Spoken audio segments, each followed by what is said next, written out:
So, Clark, can you just read out the names so that we know that we have everybody here? Honorable member, these are the members elect taking their oath this morning. Nasiru Abdullah, Kano State.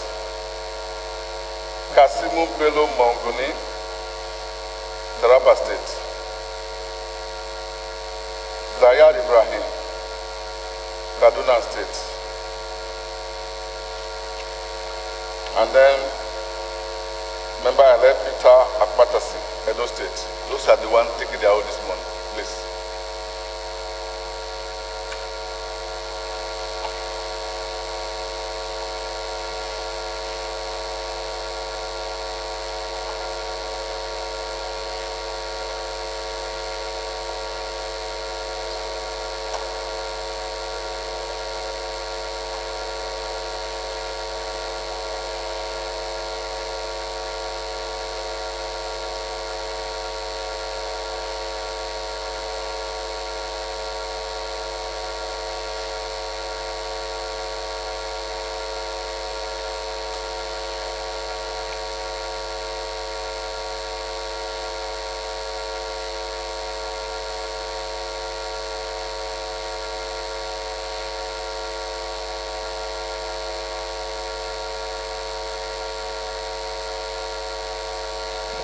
Once again, these are the people that are taking their oath this morning. Nasiru Abdullah, Kano State. Kasimu Bello Mongoni, Taraba State. Zayad Ibrahim, Kaduna State. And then Peter Akpatasi, Edo State. Who is not here? Who is not here?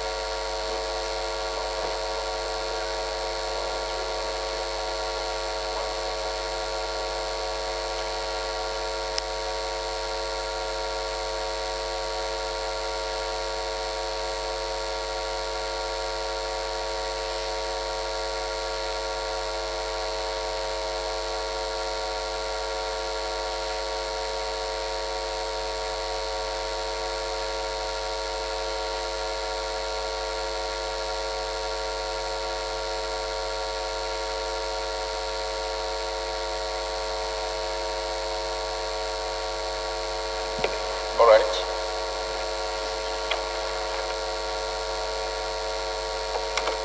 Please, you stay after me.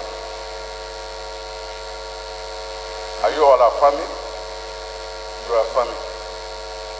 Oath of allegiance. I, put your name,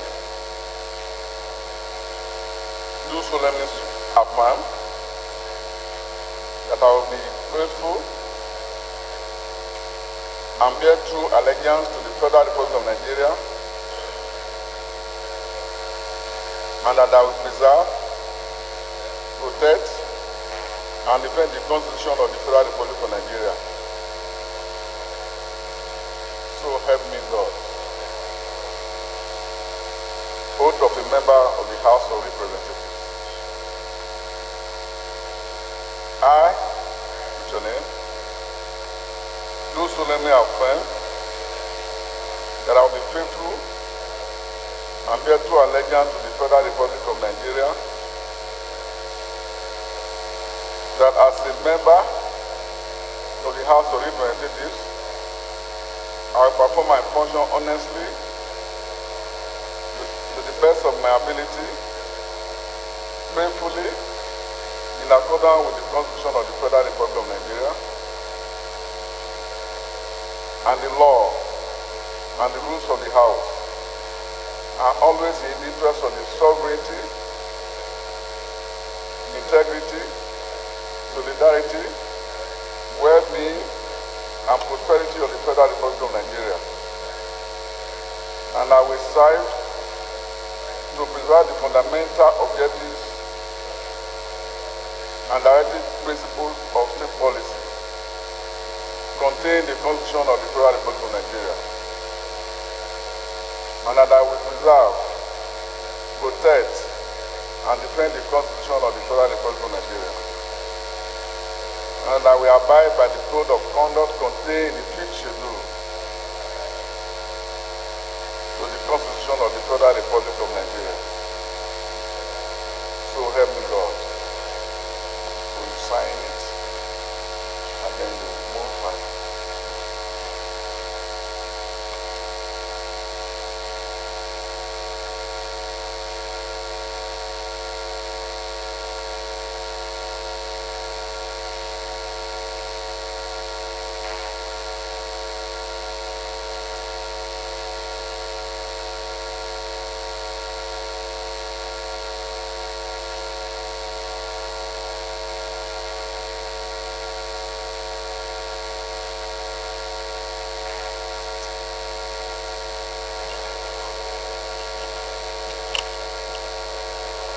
These honorable colleagues, you can find any available seat. Chairman, the Welfare Committee, please, by tomorrow, please have them have their assigned and designated seats. Thank you.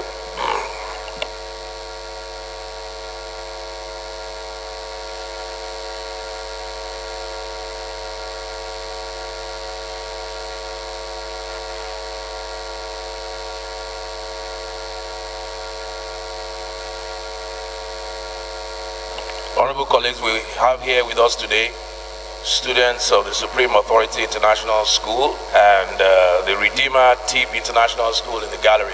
Please welcome them. Can you stand up for recognition?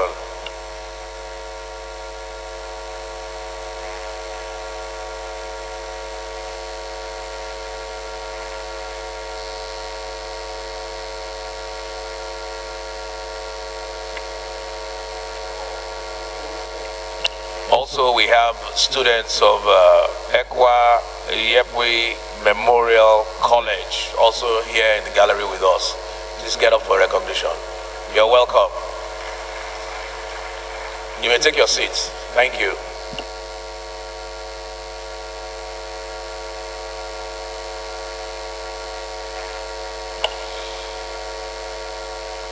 Honorable colleagues, if there's any member who has a petition to present to the House, may please do so. Mr. Speaker, point of order. What's your point of order?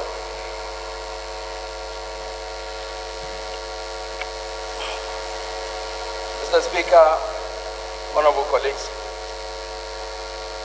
I have a matter of privilege to address. I am by name Honorable Barrister Haruna Isa Dederi. I represent RI Logo Federal Constituency, Mr. Speaker. I am from Kano State. I am coming, Mr. Speaker, under Order 6 of the House Rules, as well as Section 8 of the Legislative Powers and Privileges Act 2017. Mr. Speaker, honorable colleagues, I specifically would like to address the issue of gaining entrance into the hallowed chambers as well as exiting therefrom. It will be realized, Mr. Speaker, honorable colleagues, that sometimes the entrance into this place is to be besieged by people who are either job seekers or probably visitors. And this indeed makes it very difficult for members to gain access easily. And when going out too, the place used to be similarly besieged. And sometimes you will have to struggle to have your way through. And those of us who are not so fortunate to have so much height will end up almost being trampled upon. Mr. Speaker, the Legislative Houses Powers and Privileges Act 2017, if I may be allowed to read, says under Section 8, a member of a legislative house shall not be obstructed or hindered from gaining entrance into the legislative chambers. This place, Mr. Speaker, sir, is an esteemed place. It is a sacred institution, and we are expected to come here well composed and ready to contribute to the utmost of our ability. When you meet such a situation while gaining entrance into it, it really makes you upset. It does not give you the necessary composure you require to put in your best. Mr. Speaker, this issue should be addressed. Similarly, when you are gaining your exit, when you want to go out, it is the same situation. Mr. Speaker, I think this issue has to be addressed so that members will have the necessary atmosphere to operate as they should. The second leg, Mr. Speaker, sir, may seem to be trivial, but it is very, very important to me, and I know to a lot of members, or if not all the members in this esteemed House. Mr. Speaker, we know you are doing your best to be fair, just, and equitable, because you give people the opportunity to speak when they desire to do so. But sometimes, Mr. Speaker, with all due respect, your attention focuses more on the center, and people from this side, and some of the people from that side too, may raise up their hands and stay for several minutes without being recognized. Yesterday, Mr. Speaker, my honorable colleagues, several of our colleagues here were raising their hands, including myself. But I think the job was extremely too much, and Mr. Speaker's attention, with all due respect, was not adverted to us, except when my learned friend there was given the opportunity to talk. So I also, Mr. Speaker, with respect, my honorable colleagues, would like this issue also to be addressed, so that as members of one House, all of us should not only be seen to be treated equally, equitably, justly, fairly, but we should feel so. Thank you very much, Mr. Speaker.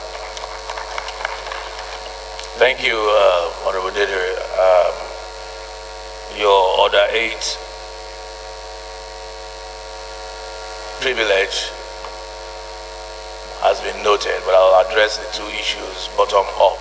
On the issue of equity and fairness, that is our watchword here. I'm glad you said some of you are vertically challenged in terms of your height. We may not quickly notice you, but that's not even the point. The point is that in terms of practice and tradition here, we don't go from one column to the other and back to the column. We move from one aisle to the next aisle, to the next aisle, so that there will be order in how we address these issues. And if you notice yesterday, this was the last aisle, and I think we called on about 4 members on that side, if I remember correctly. After exhausting the issues and the debate thoroughly, yours was the last aisle, and we had about 4 of you. Not everybody can speak, on every issue, but we try and distribute it as evenly as we can, and that's why we go from one aisle to the other. And once we pass your aisle, the chances are that we're not going to come back there unless it's very important. But it is well noted, and we will continue to do our best to make sure that everybody is adequately taken care of. On the issue of the porousness of the chambers, I quite agree with you. It's a nagging perennial problem that we've had over the years in terms of security, internal security. I dare say that this is probably the most porous parliament that I've ever been anywhere in the world, and many of us have been to many parliaments. In a lot of parliaments, it's easier for the camel to pass through the eye of the needle than to get into a parliament, for obvious reasons, because we're here to work. And we're making adequate steps, taking adequate steps to address that issue of internal security. Everybody and anybody comes in here. You don't know who is who, you don't know what the agenda is, and it distracts from your work if you're really here to work. So we're working seriously on it. That's why we're reviving a new committee, the internal security, for the House, which will address all these issues of access, when you can come in. I don't want to say publicly some of the things we have seen here. So you're like sitting ducks, and we need to really be careful how we address the issue. The hollowness, we describe this place as the hallowed chambers. The hollowness of this place starts from the gate. It's not even from the chambers.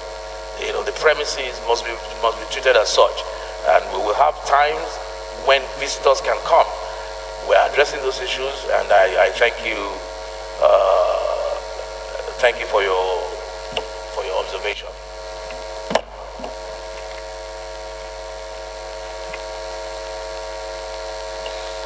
So if there is any member who has a petition to present to the House, may please rise to do so.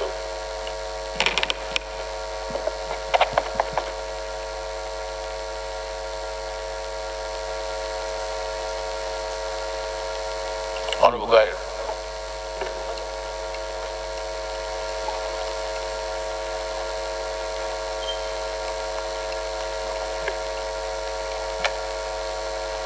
Speaker, my name is Honorable Shinkabi, representing Shinkabi Zulu Federal Constituency. Mr. Speaker, I'm having a matter of public importance, urgent public importance, Mr. Speaker. Mr. Speaker, this is my first time at least to raise up in a hollow chamber like this, at least to present a motion. And I believe my colleague will also bear with me. Series of mistakes will be made. Mr. Speaker, the motion is all about Zamfara State, and it's about what is happening presently, which everybody knows and is aware of.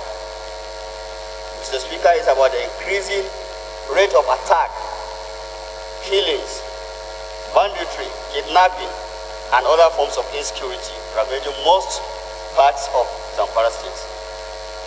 Mr. Speaker, I believe every one of us here has been reading the pages of the newspapers almost every day, every hour. We heard about what is happening in Zamfara State. Quantum of killings and the rest of it, Mr. Speaker. I so raise the motion, Mr. Speaker. Honorable colleague, I believe we are at the stage where we are trying to receive petitions. If there are no petitions, he can continue with his motion.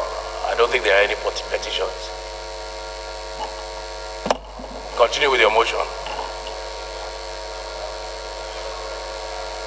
Have you finished with your presentation? No, has he finished? Have you finished with your presentation of your introduction? You finished with your introduction? Okay. Any seconder? Honorable Chinda.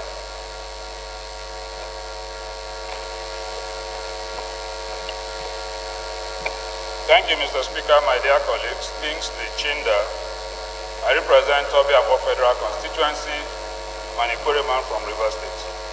Mr. Speaker, my dear colleagues, I rise to second the application for leave under a matter of urgent public importance as raised by our colleague. I so second.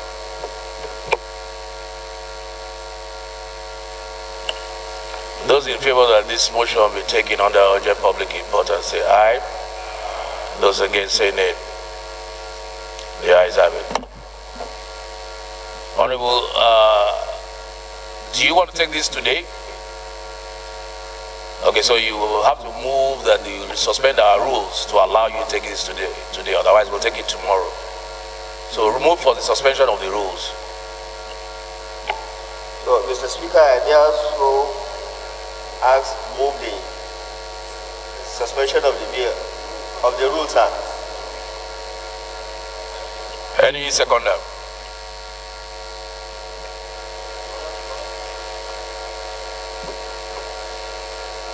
I better move to this side. Honorable Yusuf. Thank you, Mr. Speaker. I'm Yusuf Rubayakub. I represent Gombe Home Federal Constituency. I'm from Adamawa State. I rise to second that we suspend our relevant rules so as to accommodate this motion as urgent. I so move, Mr. Speaker. Those in support that we suspend our rules to allow us to take this motion, please say aye. Those against say nay. The ayes have it. Please move your motion. Thank you, Mr. Speaker, for the privilege given to me. I still remain Honorable Bella Shinkapi.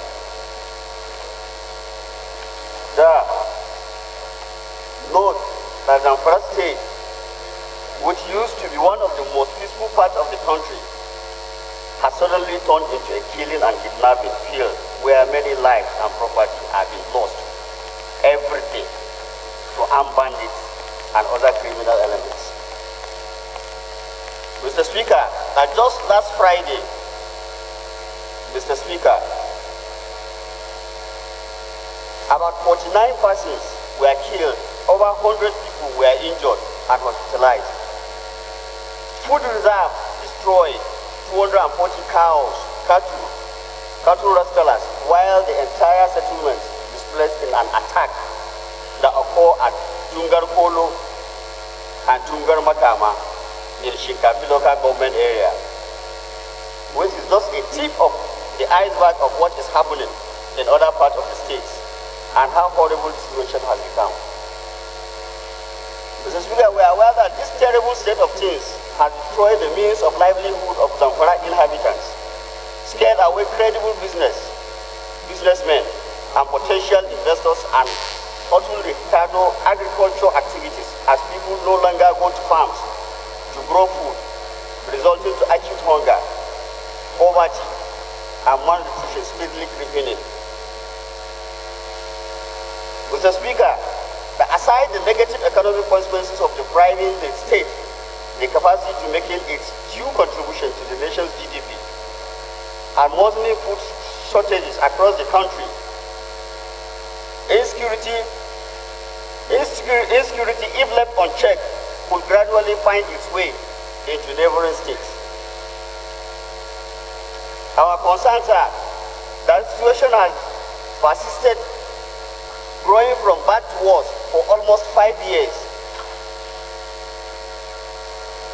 Now, in spite of routine efforts, security agencies to quell the menace, therefore requiring change of strategy for the better. That the primary responsibility of government anywhere in the world is to safeguard lives and property.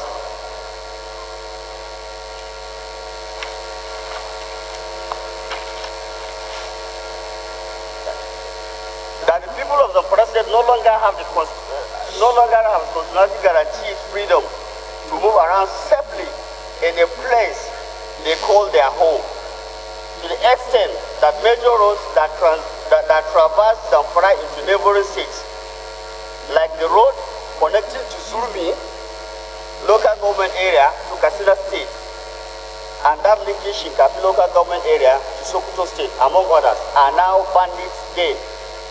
And of course, impassable from 4 p.m. daily, almost every day, Mr. Speaker. That the security agency needs to redouble their efforts and determination to effectively tackle the growing insecurity, otherwise going by the rate of the banditry, killings, and devastation that usually follow, the entire state may soon be consumed.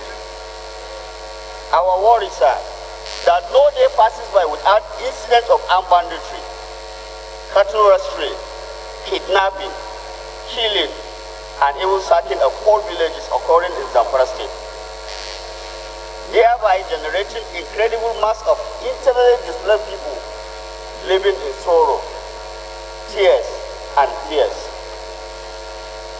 Mr. Speaker, we now resolve, that is our prayer, Mr. Speaker.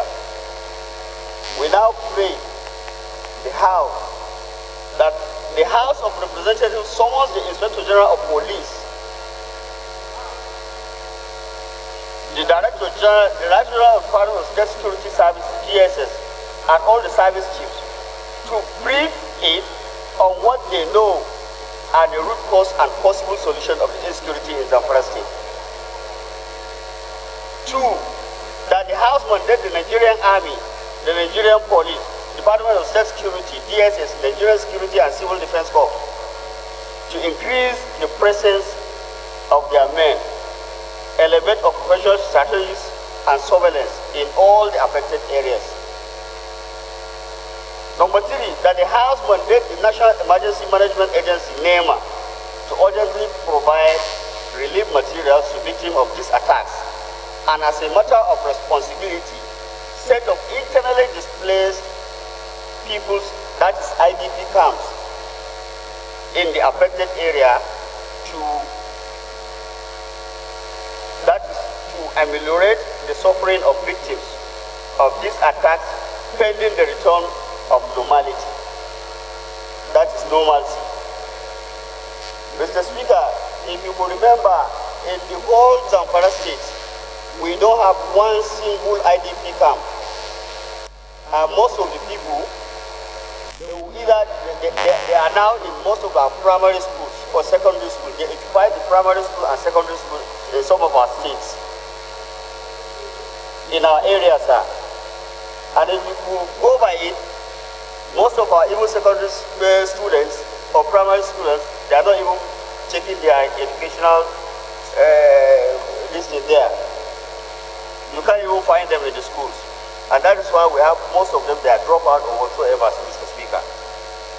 That the House update, and number 4, that the House set up an ad hoc committee to conduct independent investigation.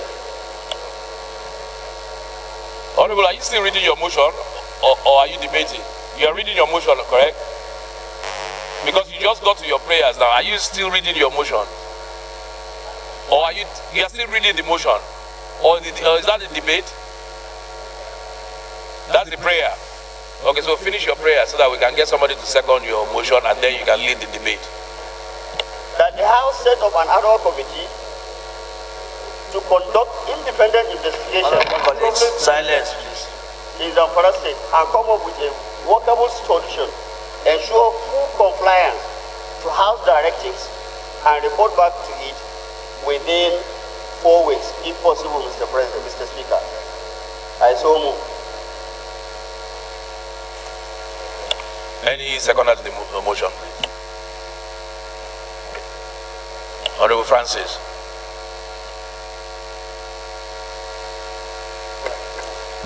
Mr. Speaker, honorable colleagues, my name is Francis Charles Jr., member representing Korabas in Marine in the state of Bolo. I'm from Akwa Ibom State. I rise to second the motion to move our member and so second.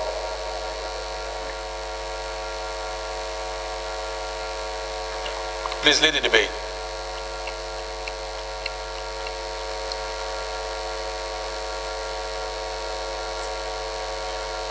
He had debated it. No, he was reading his motion. Let him, allow him to 2 minutes. Mr. Speaker, as I thank you for the opportunity given to me at least to present my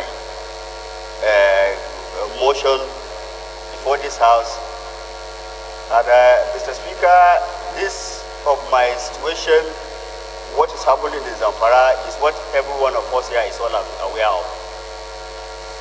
Mr. Speaker, if you could remember, almost every day, as I have said, almost every day in my own community especially, that is where I came from, Shinkafizumi Federal Constituency, and this is what is happening almost everywhere in part of Zamfara State. We have no peace. We cannot even go to our respective offices. We cannot exercise our duties as it is.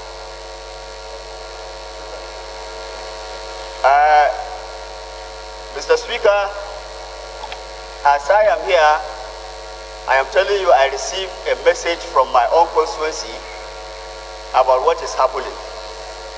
There was even an attack now happening in my own local government, and there was an exchange of fire between the bandits and the military. So, Mr. Speaker, that was the reason why I now stand here to seek the support of the House to give me whatever support, at least, to come to the end of this situation in my own Zamfara state, sir. Thank you, sir. Honorable Sada. Mr. Speaker, my name is Sada Soli Jibia, representing Jibia Kaita Federal Constituency of Katsina State. Mr. Speaker, it's not news about the case of Zamfara. Therefore, Zamfara State demands every sympathy from every part of this country. This is a young, prosperous state, a state with promising opportunities, a state with trends that will transform the state with a lot of enterprise, but because of this criminality, the state now is ungovernable, if I can say so. Therefore, Zamfara State requires our sympathy. Because of the situation in Zamfara State, I have my local government is a frontline local government, is bordering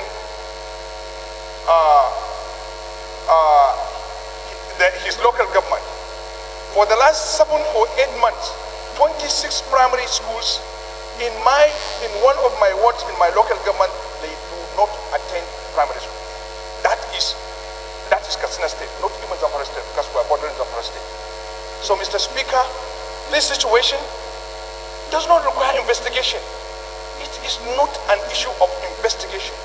It's an issue of being taking decisive, not even being proactive.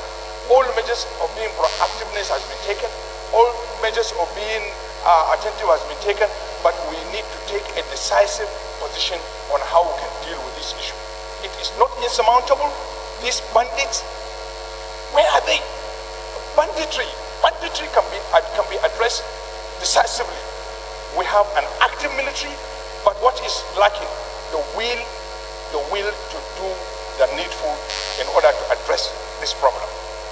So, Mr. Speaker, like the prayer is asking, I don't think we need to investigate this, but we need to follow these things to the minimum situation that we can sit down and sort out this problem once and for all. How big is Zamfara State? How big is Zamfara State that we cannot contain this problem? How big is it? Mr. Speaker, it's not an issue of investigation.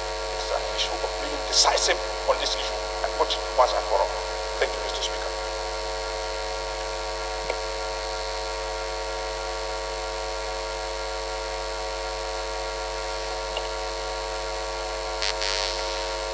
Bravo Fatu.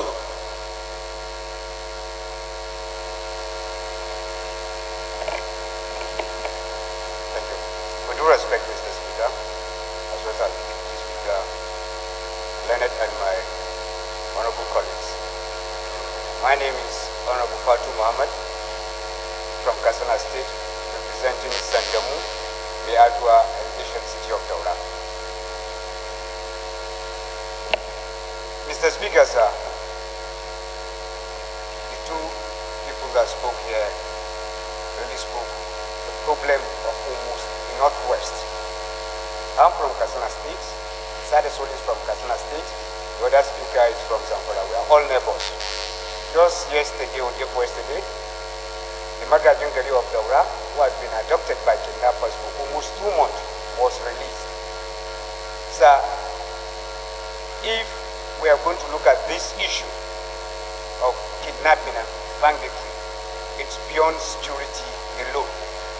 We have to come on board, everybody has to come on board, because you have to know your neighbor. And our borders are so open, especially my constituency. I have a border, about 3 borders we share with Jigawa, Kano, and Zamfara. They are all international borders.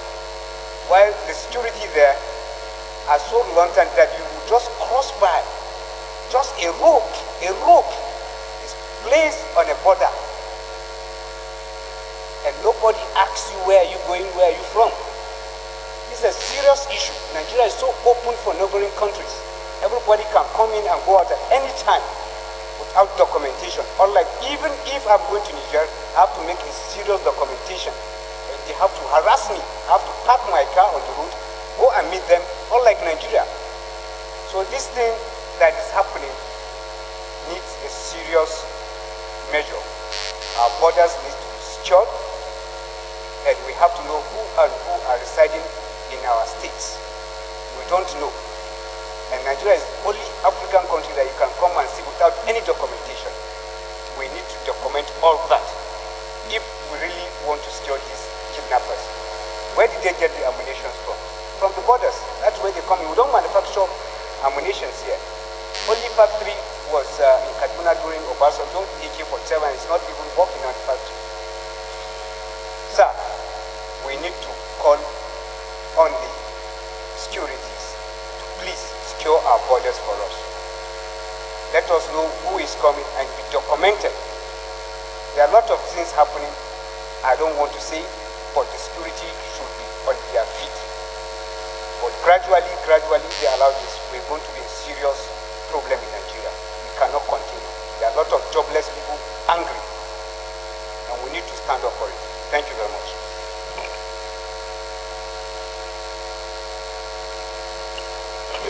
Honorable colleagues, just spare 1 minute. We're trying to operate our new system. So if you want to contribute, just press the green button by the little console in front of you. Just press the green button. We're just test running the system. So anybody that wants to contribute, just press the green button.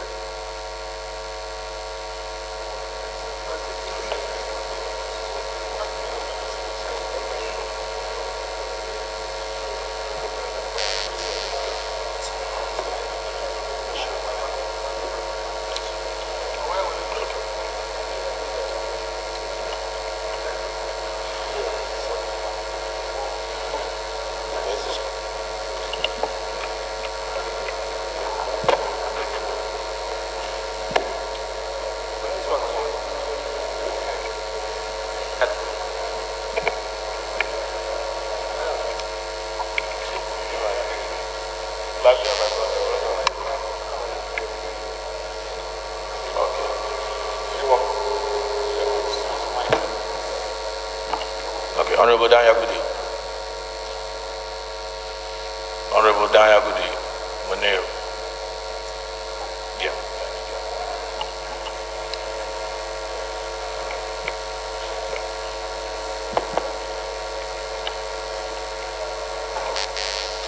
Honorable Danyagudi, are you here?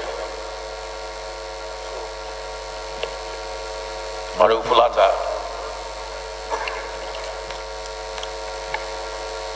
Thank you, Mr. Speaker. My name is Abubakar Hassan Fulata. I represent Renewa, Krika Samba, Kudi Federal Constituency of Jigawa State. Mr. Speaker, the issue of Zamfara has been debated in this Honorable Chamber severally. A lot of motions were moved and passed. Mr. Speaker, the point has been made that the situation in Zamfara is a systematic war of attrition. People are killed on a daily basis. It has become perennial. Most of the times we have blamed the bandits. Mr. Speaker, the bandits succeed only because of internal collaborators. High-ranking traditional rulers are involved. It is a racket. Therefore, I ask that part of the prayers should include prosecution of local collaborators for murder. They should be tried and executed publicly. can solve this problem.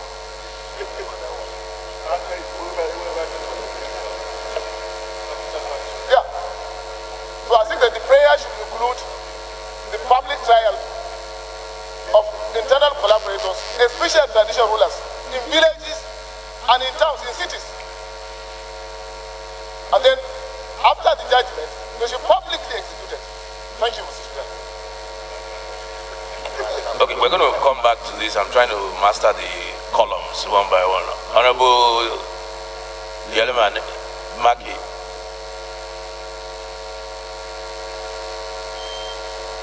Where's Honorable Maki? You have to go back to your seat.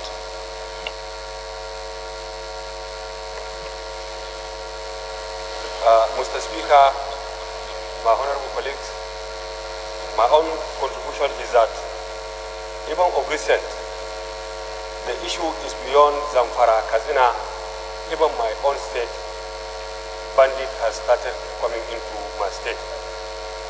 I could remember last 2 months, they were in Taura local government, they picked somebody, we have to pay 15 million naira before they release him. Just last 2 weeks, they picked one old woman who became a mother to my friend. We have to pay the sum of 5 million naira day before yesterday, day before we release the woman. To our great surprise, there are some people that we suspected who are within the community. We point them. Up to now, they are in police custody. Nothing has been done to them. I want, Mr. Speaker, and my honorable colleagues, we need to do something on this issue, not only prosecuting anybody who caught in such. Please, I'm urging this honorable chamber, the result should be life to life. I so support this motion, sir. Thank you. Honorable Fine. Mama.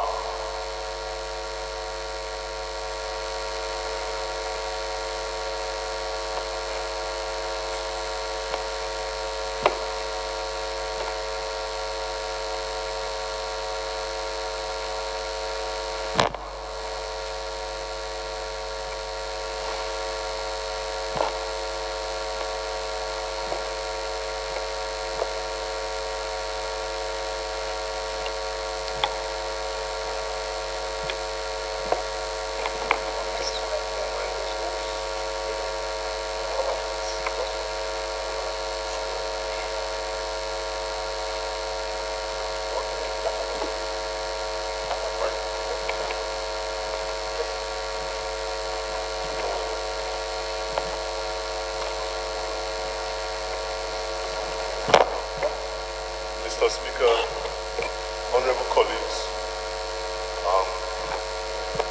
my name is Honorable Barrister Ifeanyi Chudimoma.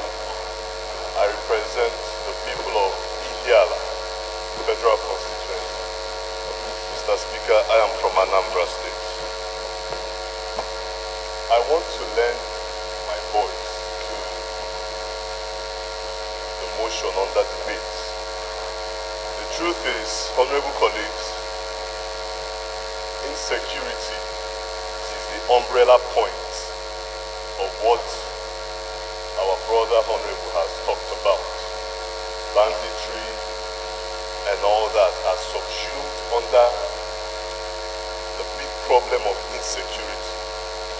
And there was something the speaker before me said. The problem is enforcement mechanisms. We need to nip these things in the bud. It is not just in Zamfara and the surrounding states. It's a perennial problem in Nigeria. And it is high time we call to account people that are in charge of the security bureaucracy, the security fabric of our nation. Because that is the major objective, the major function, the major role that we are supposed to serve to the people, protection of lives and property. So, Mr. Speaker, I stand to lend credence to the fact that we need to instill enforcement mechanisms. Let us know what they have done about these issues of banditry and other alien insecurity issues we have. And let us know what solutions that they are going to provide, so we don't end up time after time talking about these issues without any pragmatic or practical approach to it. Thank you, Mr. Speaker.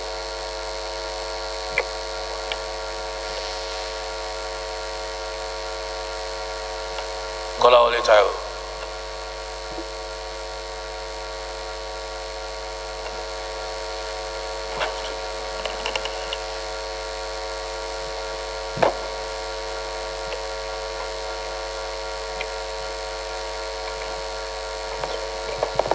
Thank you, Mr. Speaker. My colleagues, my name is Honorable Kola Ole Tayo. I represent Ajero in Federal Constituency at the in Lagos. I would like to support the issue raised by my colleague about insecurity. But I want us to look beyond warriors, because if we keep doing things the same way, it will be very difficult for us to get different results. Yes, we know that we are talking about tackling this problem.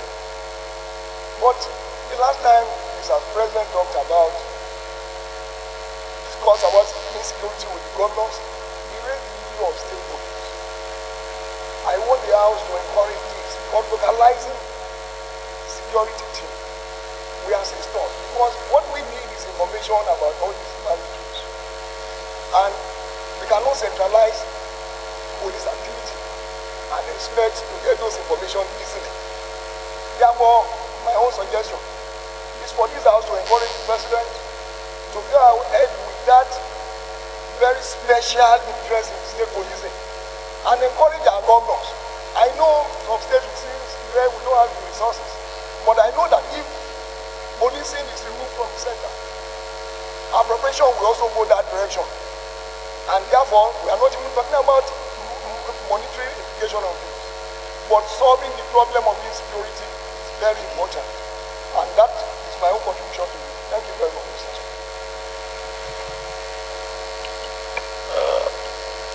Honorable Sunu.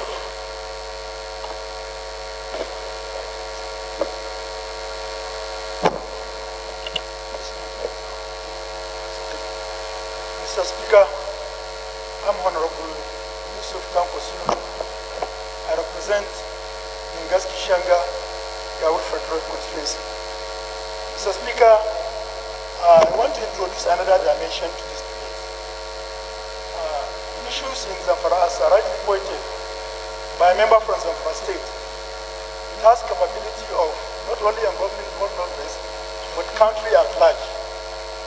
As of today, we all knew Kemi used to be one of the most peaceful states in country. But in the last few months, we have recorded a lot of kidnappings in Kebbi State. This shows the issue of kidnapping is a serious one that most people do consideration. Mr. Speaker, early this morning, I was watching a video in which Assistant Commissioner Abba Kyari was interviewed by BBC. So many areas were visited by the team.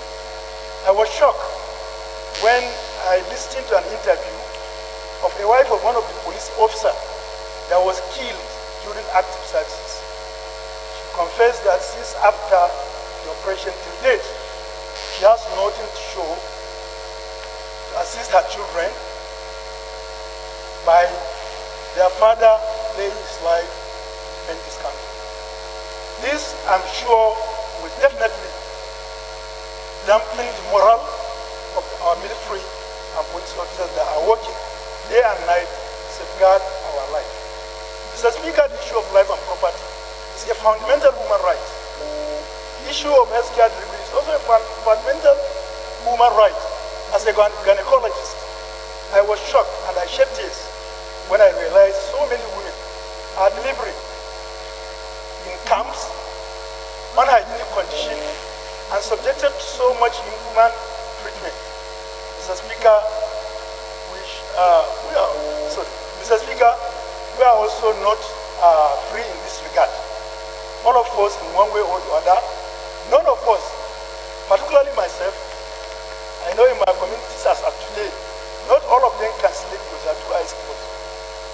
And I think we have the right to call on the federal government to look at issues that are militating against bringing end to this mandatory actions. Mr. Speaker, sir, we have lost so many lives. Most of our hospitals in our environment cannot cope up with the issue of victims that are referred for further treatment. Not only that, the medical practitioners also and health practitioners are not also safe. In hospitals, I can remember in Zamfara State, one of our foreign specialists was also kidnapped. So, and also, we must know that virtually nobody is safe in this country. It is the high time that as members, we must wake up and make sure that the Land Assembly comes out with issues that can further strengthen the security of this country. Sir, there is also a need to look at the budgetary allocation to security agencies, so as to make sure that whatever is desired that can promote peace, unity of this country is given to them. Finally, Mr. Speaker, we must know that Kebbi State, Zamfara State, Sokoto State, and Katsina State are the food basket, and Niger State are the food basket of this country, and Kaduna State. And they are the backbone for food security of this, in Nigeria. As we see today, majority of our farmers in this environment cannot go on their farm. You will be there, you will be kidnapped. So I think the little gain, or the much gain that we have done so far, we have gained in terms of agricultural revolution. The issue of banditry is there to reverse it if nothing is done immediately. I can recall that in Kebbi State, we are known for rice farming. As of today, most of the farmers have been challenged. Therefore, I think we have to do something urgent. In Kebbi, areas that are affected include part of Fakai, especially in the area of Koroma Town, Kebbi, in terms of Yauri axis. So these areas are also known for fisheries. And a lot of areas are being lost to these bandits. So I think it's our time that we must come out with a solution that will tame down the issue of banditry in this country, so that we can all move about, because it has both socio-economical and then it has both social and economical consequences as far as Nigeria is concerned. Thank you, Mr. Speaker, for giving me the opportunity. Honorable Gandhi. Thank you, Mr. Speaker, for giving me the opportunity to speak. My name is Yusuf Gandhi. I represent Paishinkanke Kanam, Plateau State. Mr. Speaker, the primary responsibility of every parliament is to make laws for order, peace, and good governance. And every responsible government must consider the protections of life and properties of its own citizenry. And that is why, Mr. Speaker, the issue of security problem pertaining to this country is very important for this parliament to talk about. Mr. Speaker, the issue of banditry, particularly in the Northwest, as it also affects other geopolitical entities of Nigeria, is very important. And that is why, Mr. Speaker, having considered the fact that we need government to take actions regarding to reducing crime and criminalities, I'm of the opinion that even at the state level, Mr. Speaker, we need to challenge the political office holders at that level to ensure that neutrality campaign is maintained in the area of trying to safeguard the security of life and properties of the citizens.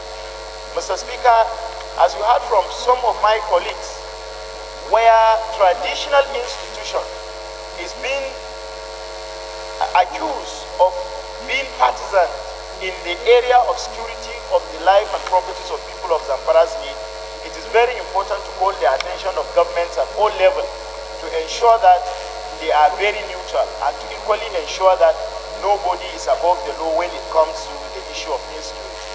Mr. Speaker, this motion is quite important, and I believe, Mr. Speaker, that at the end of each contribution, you will find it very important to take a very, very important action. Particularly, you don't need to delay in terms of maybe setting in committee to investigate what is happening in the Northwest. And Mr. Speaker, I thank you very much for giving me the opportunity to speak while calling on people of Zamfara State not to leave the security at the hand of government alone. I think information flow is quite important when it comes to security matters. Thank you, Mr. Speaker, for giving me this opportunity. Honorable Francis.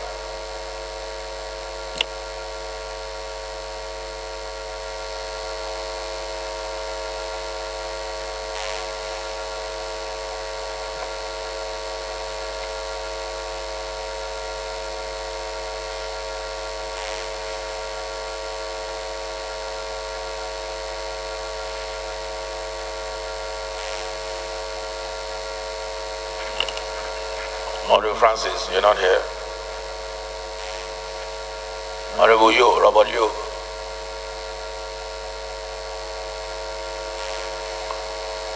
I'm going by the monitor. Robert Yo, go ahead. Thank you, Mr. Speaker. My name is Joe Robert Auna.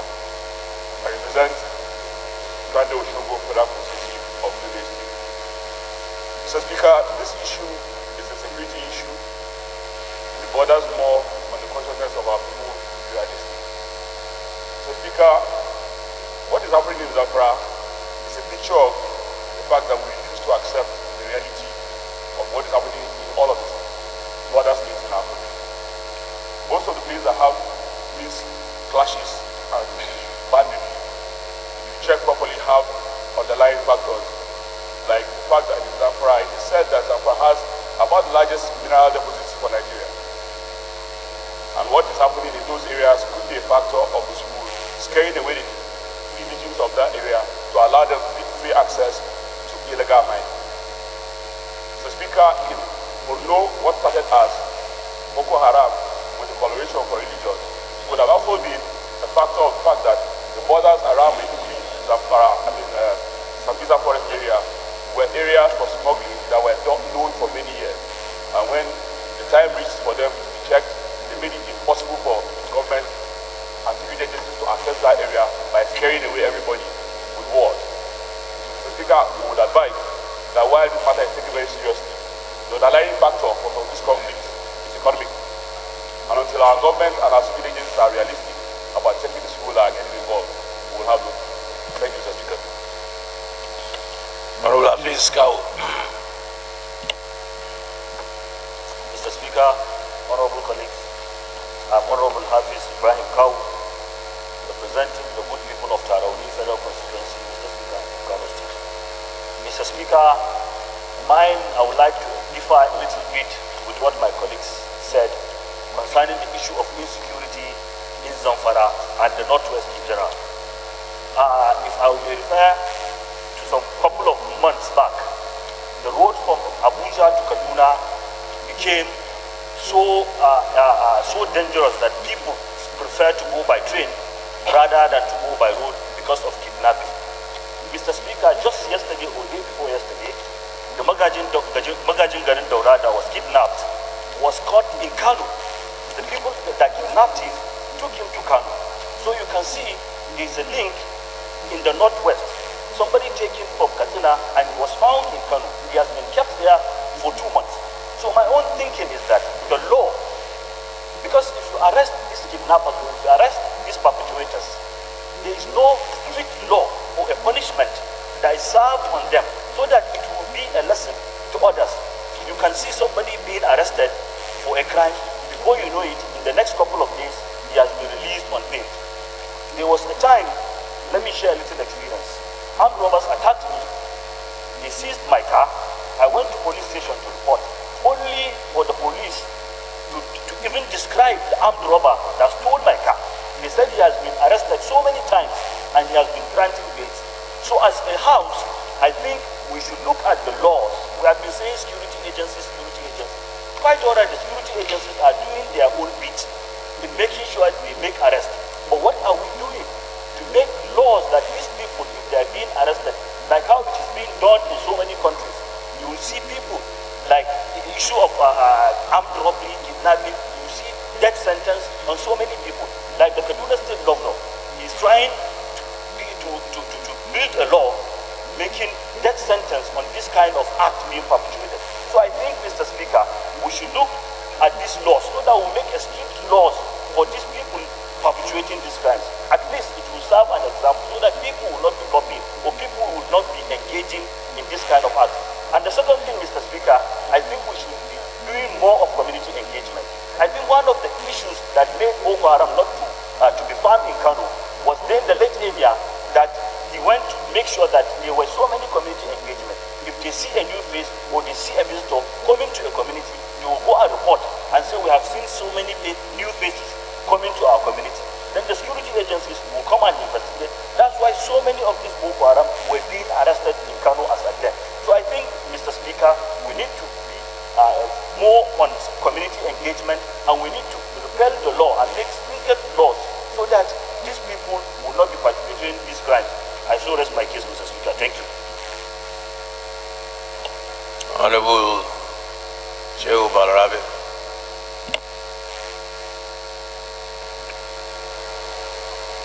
Thank you, Mr. Speaker, for giving me this privilege to speak for the first time in this hallowed chamber. Honorable colleagues, Mr. Speaker, my name is Shehu Balarabe, representing Iwa and Birnigwari Federal Constituency in Kaduna State. Mr. Speaker, I rise not only contribute. My colleagues have spoken and they have spoken well about Zamfara State, but I want to share my constituency experience in this hollow chamber.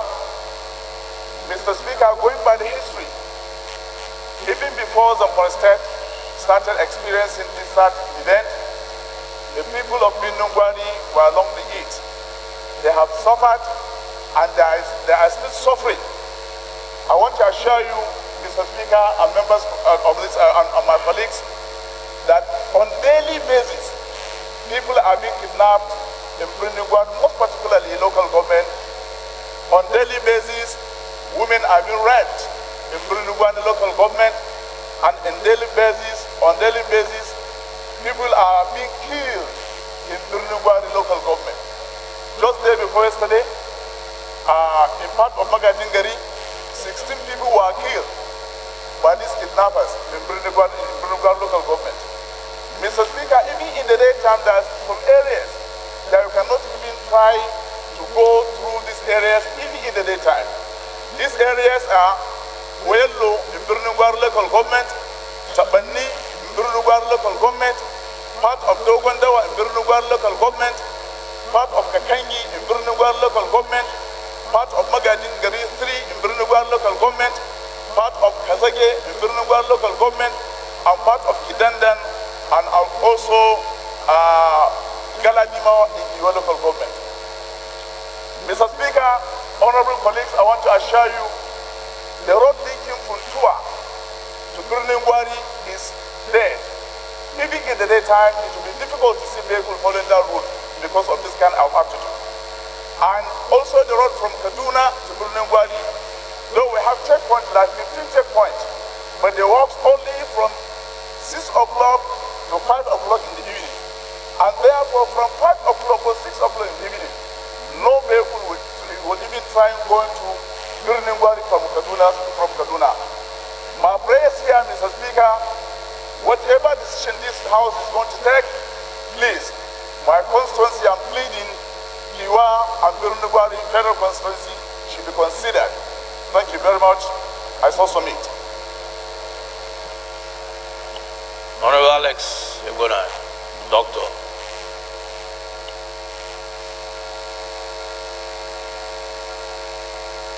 My name is Dr. Alex Ebona, representing Happy Yako, Cross River. The issue I wanted to raise is that this issue is a countrywide issue. So we are overflowing the issue. I think the appropriate authority to address it. Thank you.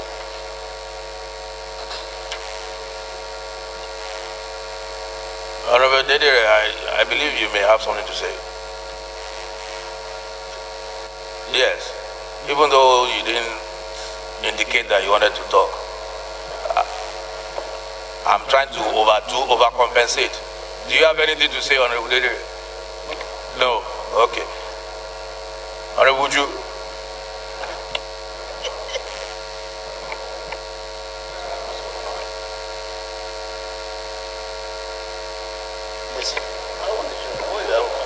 Okay, that's my mind.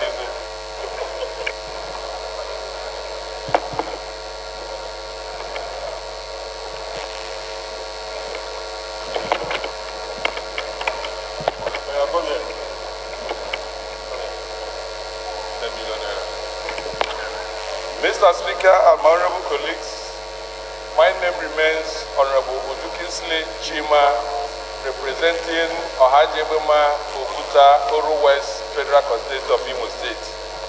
Mr. Speaker, this motion, as proposed by our colleagues from Zamfara State, is not just peculiar to Zamfara State or Northwest, but what we're saying is that security challenge in the country is very, very alarming. Mr. Speaker, today is Zamfara, yesterday it was Oyo State, Oshu State, few weeks ago or few months ago, it was Anambra kidnapping, Imo kidnapping, Rivers kidnapping, and almost all parts of the country. And I stay here to say, how long shall we continue to discuss issue of security without matching it with action? I was not in the last assembly, but I know that such discussions have occurred several times on this Allo chambers. Most actions taken, we don't know whether it was implemented, yet to be implemented, or about to be implemented. But my submission is that this House owe very great duty to the country and the people of Nigeria, or how best we can curb the issue of insecurity in the country. And I want to propose that one of the major solutions to this issue of insecurity all over the country is having a community-based approach to solving security problems. And another approach is finding a way to actually amend the Police Act. We can't continue to talk about insecurity in the country. We can't continue to talk about solutions to insecurity in the country without, first of all, amending that Security Act that will actually enable and guarantee some level of strength and capacity to every policeman who is ready to combat this crime. Mr. Speaker, let me start an example like my colleague rightly said. You can't punish somebody who killed or who murdered another person. You can't punish him by asking him to go and pay 100 naira or to be sentenced for 2 weeks or three months because we are still operating with the old Police Act. It's over 30 years old. So my submission is that this House has to give some serious fighting teeth to amending the Security Act so as to give both the families of the police officers who may, in the course of their operation, lose their life, both giving them insurance, improving their welfare, and even the quality of ammunition we're using in the country. If you watch the weaponry being used by the bandits, whether they want to believe it or not, I remember a few days ago, the Chief of Army Staff said that the morale of the military men are very low. And the question this House should ask is, what made the morale of the military officers to be very, very low? One, from my own understanding, is that the weaponaries they are using are not very sufficient to combat the challenges they meet in the field. Another aspect I know that we need to equally look at is not just on the weaponry. How do these officers interface with the communities? Because the order and the control command centers at Abuja. You see that most villages, communities, even local government do not know who their DPO is, do not know who the military commander is.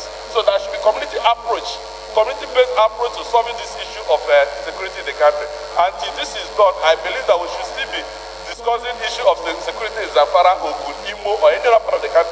We should still be discussing it without having a permanent solution to it. So I support the motion with an amendment that there should be proper declaration of national security emergency on that the country. We should declare security emergency in the country so as to take this security challenges very, very serious. And the police act should be amended in order to meet up with the challenges of the day of the realities of ground. We can't continue using battery and some of the weapons and equipment the police use to combat crime in such areas that the weapons they use are so sophisticated. So these are some of the realities of ground that we should employ as a house. I support the motion. Thank you very much. Honorable Obanikoro.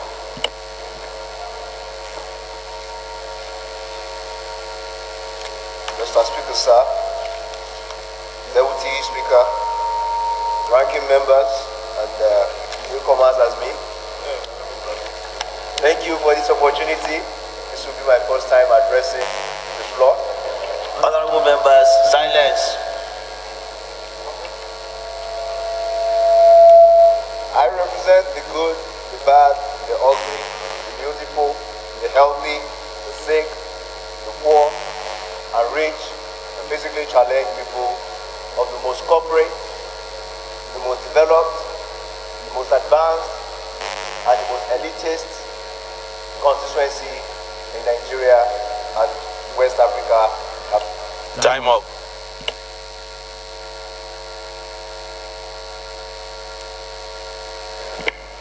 I am Ibrahim Babajide Obanikoro of Itiosa Federal Constituency. I want to second this motion. I'm contributing towards this motion because by heart and by law, I am a Zamfarian. My wife is from Zamfara. So I get direct information and messages from our family that are residents of Zamfara. So I want to also second the opinion of my colleague that called for more community policing.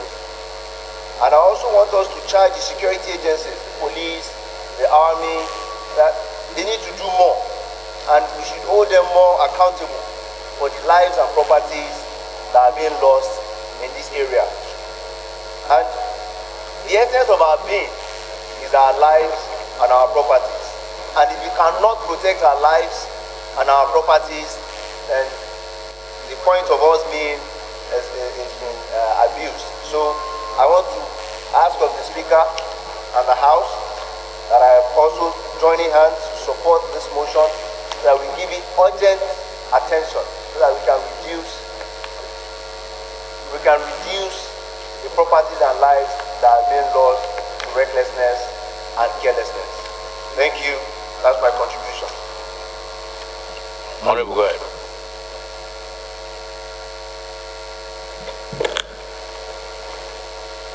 Mr. Speaker, sir, my honorable colleagues, my name is Tijani Zanna Zakaria. I am representing good people of Guru, Machina, Ispari, and the Karaswa Federal Constituency. Mr. Speaker, sir, from Yobe State. Mr. Speaker, sir, this motion is a matter of urgent public importance, and it is security issue. Since it is security issue, it doesn't need any lengthy deliberations. One of my colleagues have just said that this issue has been discussed in this chamber in the 8th Assembly, and I think you passed a resolution in this respect. So we cannot continue passing resolutions that will not make any impact. I want to urge Mr. Speaker either to invite the security chiefs to come and brief us on what measure are they taking in order to stop these killings every day. That is my case, Mr. Speaker. Okay. Honorable Nasir.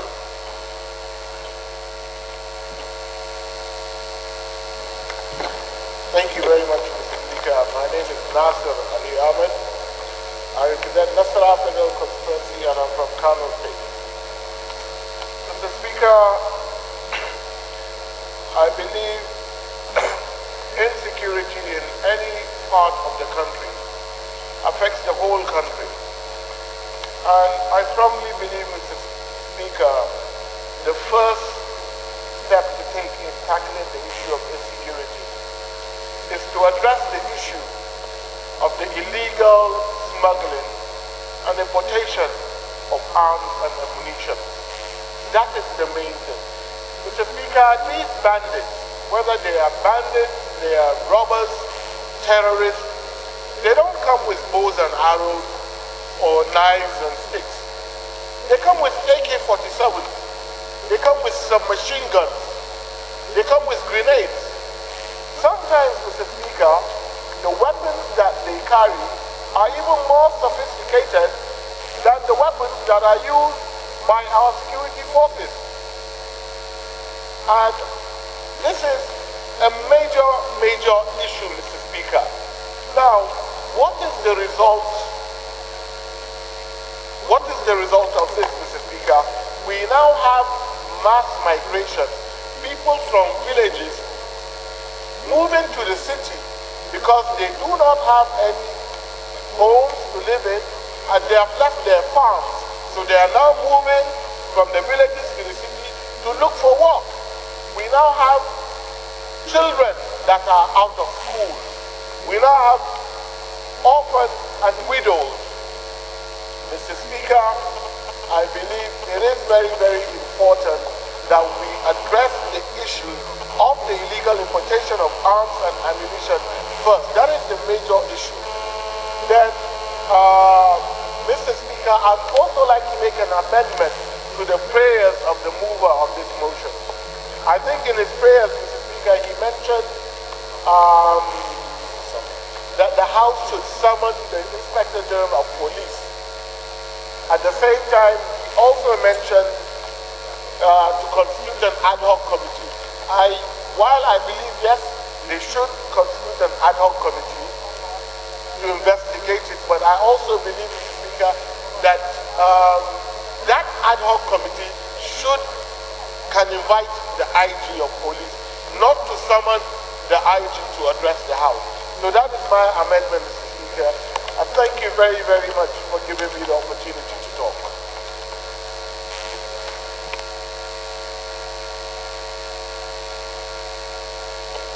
I think we've exhausted this issue. We're not going to go, back and forth. There's so many hands up, so that we can move on. Honorable Inkiru, you can wrap it up for us. Thank you, Mr. Speaker. I am Kiruka George. I represent the good people of Kwatok, Mundo Federal Constituency. I am from Abia State. Mr. Speaker, my colleagues that have spoken before have touched all the issues concerning security challenge. Though this one is centered on Zamfara. But I want us to look at it holistically about Nigeria. Once it's happening in Zamfara, it's affecting Abia State. Because I know that some of my people are living in Zamfara. And once it's touching Zamfara, it's also affecting Sokoto, it's affecting Akwa Ibom. It's about all of us. It's about Nigeria. And then I have some questions to ask. What has happened to our values? We can't tackle the issue of insecurity if we do not look at ourselves inwards. Because I know that in African traditional society, that they know themselves. They know the people who are visitors, they know the people who are transiting, they know the people they're treading. Now, every day people are being kidnapped, every day people are being killed, every day people are being, properties are being destroyed. And the question is, who are these people? Who are the perpetrators of this crime? Is it our youth? Are they immediate? Of course, you know, last time they said, oh, Libyans have taken over our country. if it means us building our own walls across our borders, because we have found that our borders are porous, we can appropriate to build walls.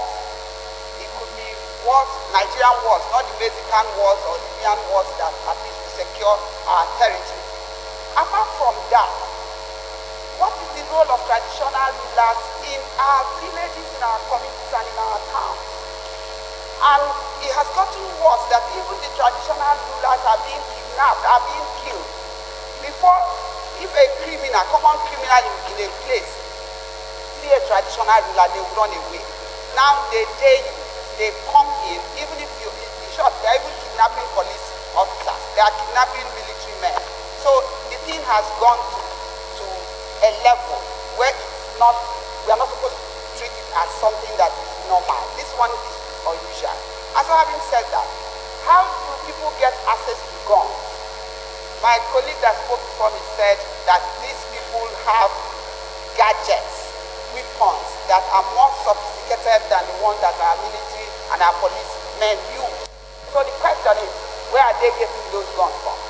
And what is government doing? How do people access guns? Who gives license to the guns that people are using?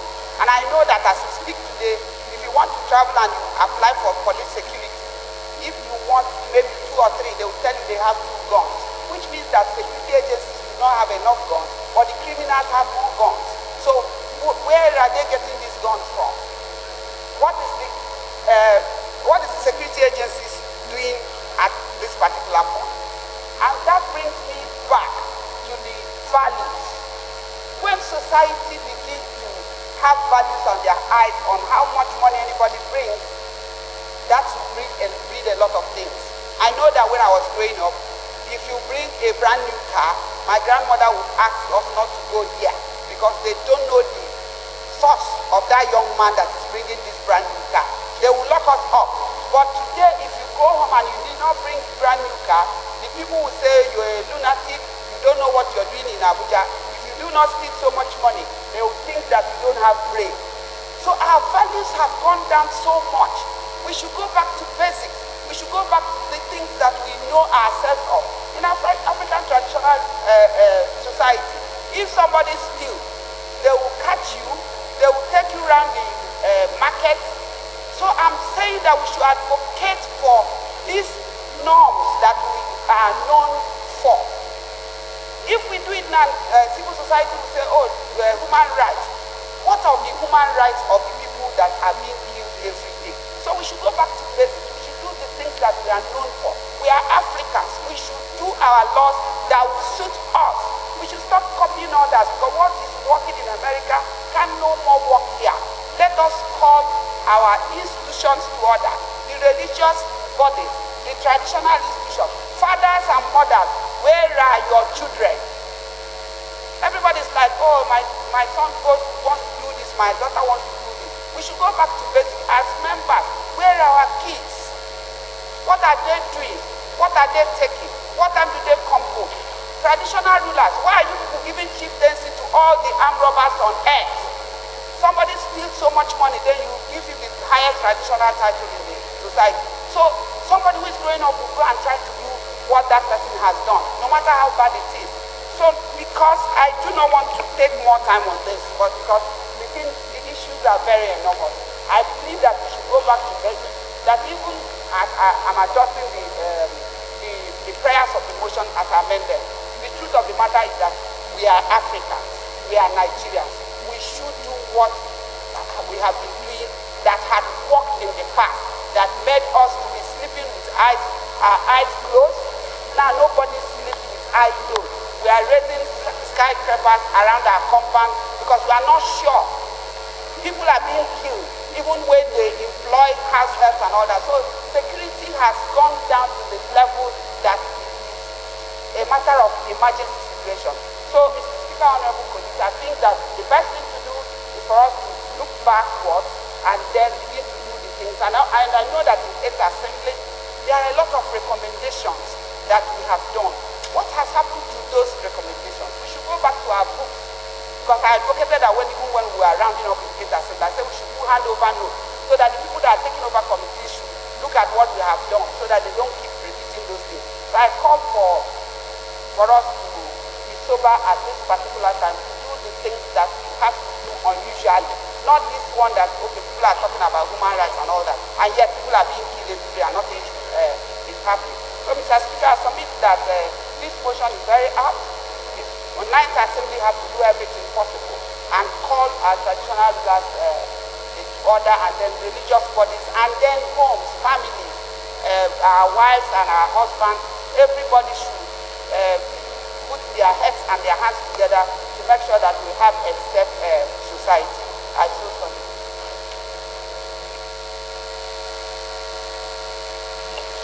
Thank you.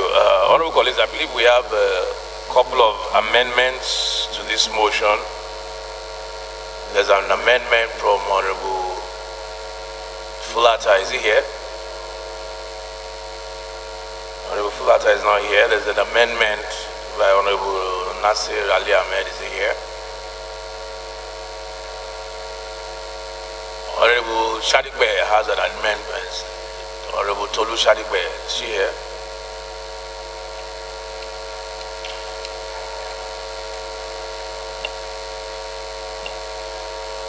You can go ahead and move your amendment.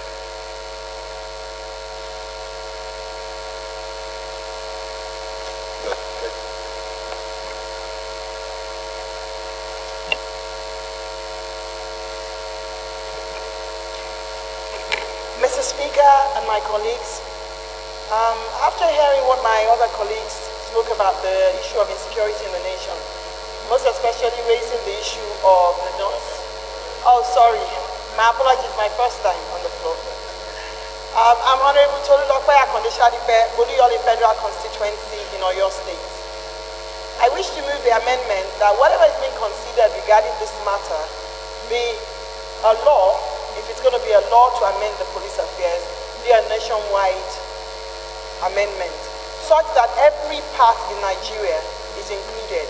Because the issue of insecurity is not only limited to Zamfara State. Traveling, for example, between Oyo State and Osun State has become a major risk to the citizens of the Southwest and anybody passing through that route.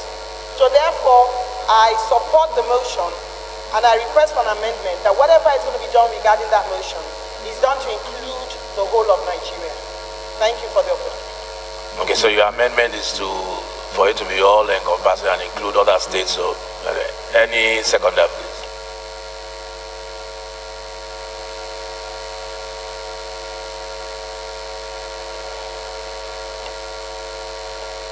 Honorable Idrisu.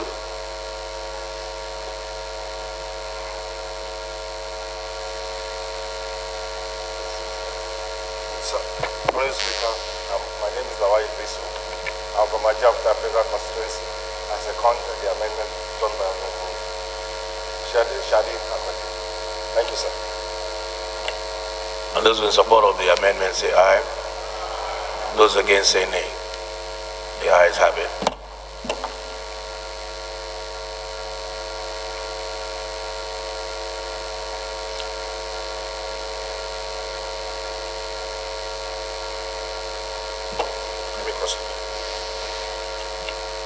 Honorable Eberongwe, your amendment, please.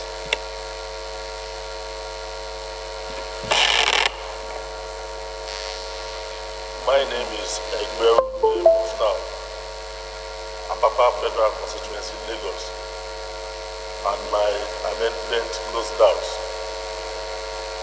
that our local chiefs should be involved in the idea about security. The reason being that they understand our terrain better. They know the dark spots and they are in a better state to complement the police, even just as a whistle blower. Thank you. So your amendment to get it clear is that the local community chiefs should be involved in what? In what?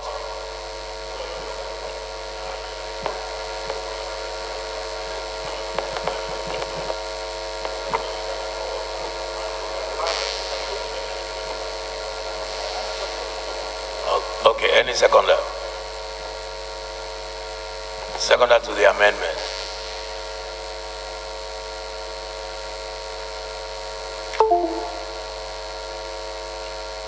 Honorable Raji.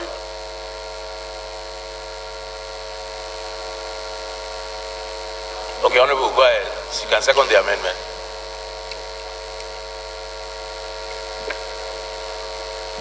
Thank you, Mr. Speaker. My name is Honorable Olatunji Abiola Shoyinka, representing the very good people of Plenary to Federal Constituency. Associate Speaker, I stand up to second the motion being moved by my colleague. The amendment, okay. Those in favor of the amendment say aye. Aye. Those against say nay. The ayes have it.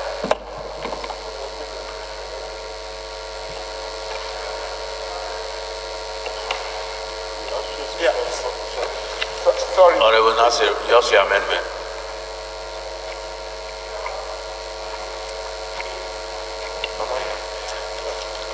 Mr. Speaker, my amendment is that this Honorable House should constitute an ad hoc committee that will interface with the Inspector General of Police and other security agencies as it relates to the security situation in Zamfara State and report back to the House within 2 weeks. This is my amendment, Speaker. Honorable Namdas, you want to second the amendment? Honorable Speaker, honorable colleagues, my name is Abdulrazak Gabres from Adamawa. Mr. Speaker, I rise to second the amendment as proposed by Honorable Nasir. I so had proposed. So, all those in support of Honorable Nasir's amendment, please say aye. Those against, please say nay. The ayes have it. Honorable Joe Kingsley, please move your amendment.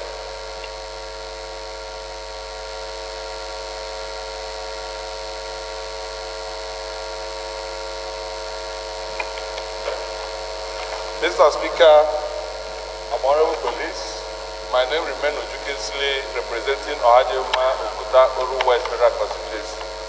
Having supported the motion earlier, I still want to move an amendment of the motion to include the entire southeast zone of Nigeria, and the security should be extended, special security should be extended to the entire southeast of Nigeria in order to forestall the level of banditry and kidnapping going on there. The second leg of amendment has to do with the amendment of Police Act, so as to meet with the present challenges and realities of ground. Like I said earlier, I think these are the two amendments I want to include in the motion. Thank you. I so move. Any seconder, please? Honorable, go ahead. Thank you, Mr. Speaker. My respected colleagues, I remain Honorable Anna Ayo Edwin. I represent the good people of Ezama, the Shell Federal Constituency. Mr. Speaker, I'm from Ebonyi State. I rise to second the amendment approved by my friend and colleague, Honorable Joe Kingsley. I so second. Thank you.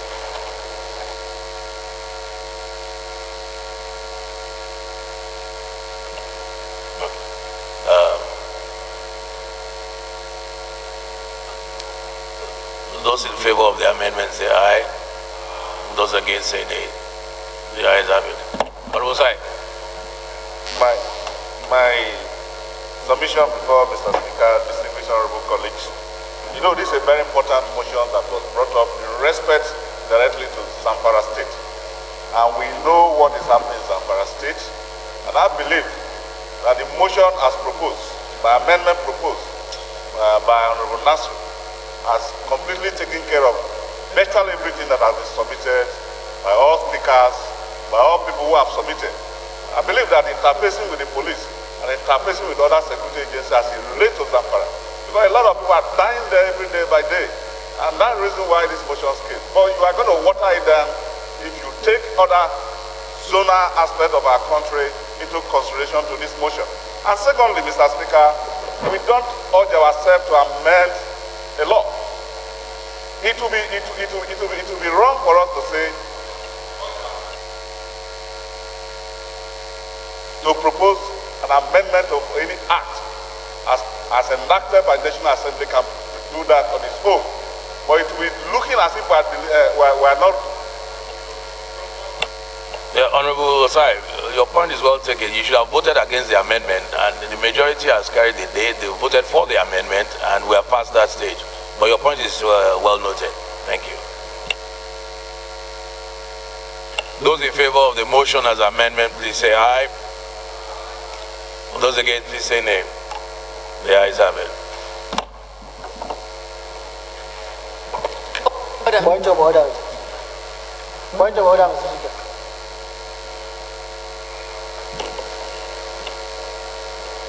Honorable Benila, what's your point of order?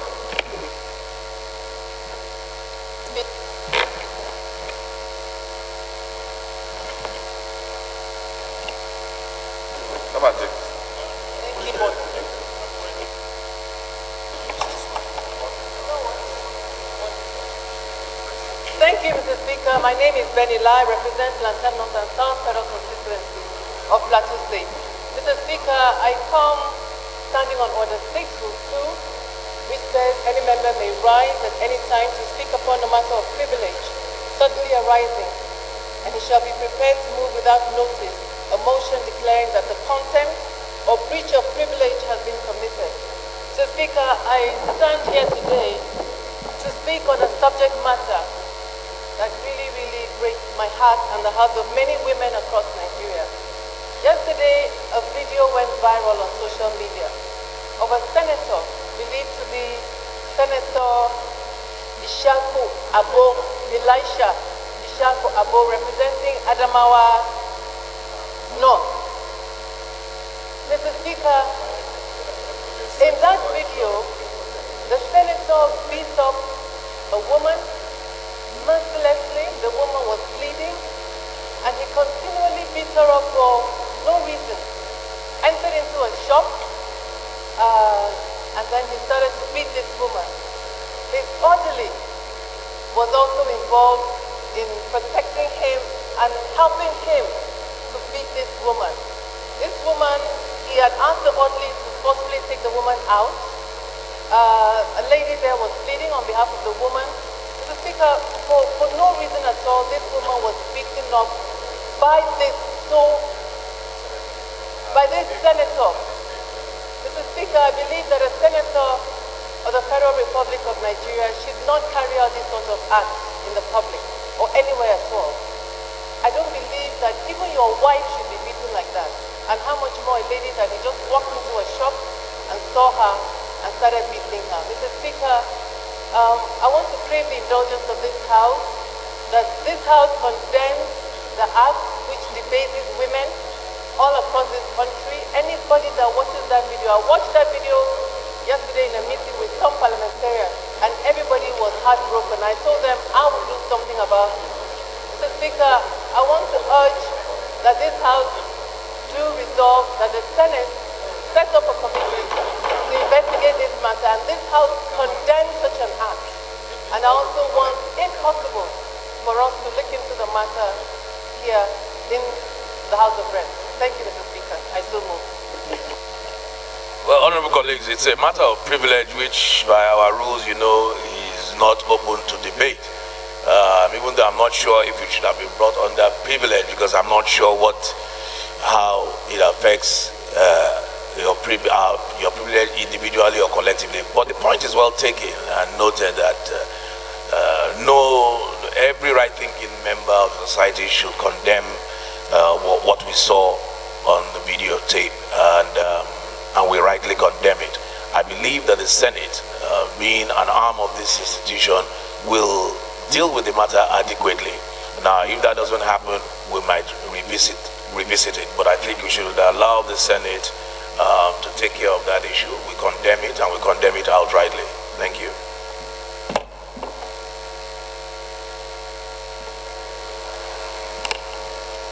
Honorable members, the business of the day is presentation of 17 bills, and I invite the clerk to read their short titles. Clerk.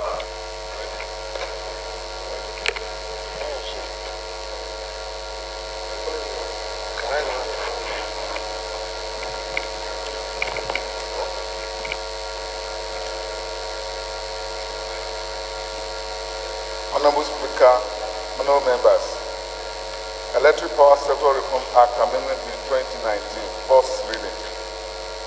Physically Challenged Empowerment Bill 2019, first reading. Presidential Transition Bill 2019, first reading. Economic Stimulus Bill 2019, first reading. Labor Act Amendment Bill 2019, first reading.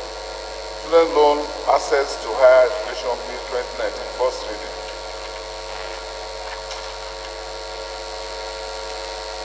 Employee Unpaid Wages Prohibition Bill 2019, first reading. Federal Highways Act Amendment Bill 2019, first reading. Constitution of the Federal Republic of Nigeria 1990 Alteration Bill 2019, first reading. National Commission Against the Proliferation of Small Arms and Live Weapons Bill 2019, first reading.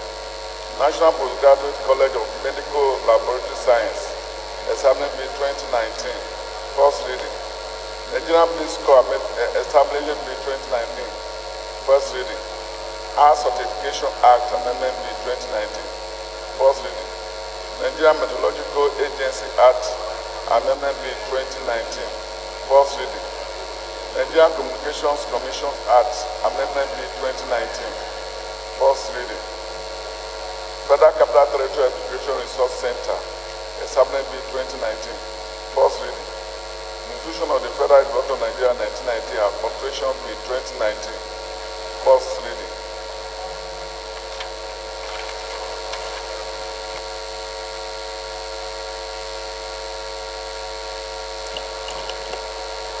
Honorable colleagues, the first order of the day is a motion on need to investigate the circumstances that led to the arrest of Zainab Aliu and Ibrahim Abubakar by the Saudi Arabian authorities for alleged drug trafficking and ways to avert future occurrence, standing in the name of Honorable Ajibola Muraino. Honorable Muraino is invited to move his motion.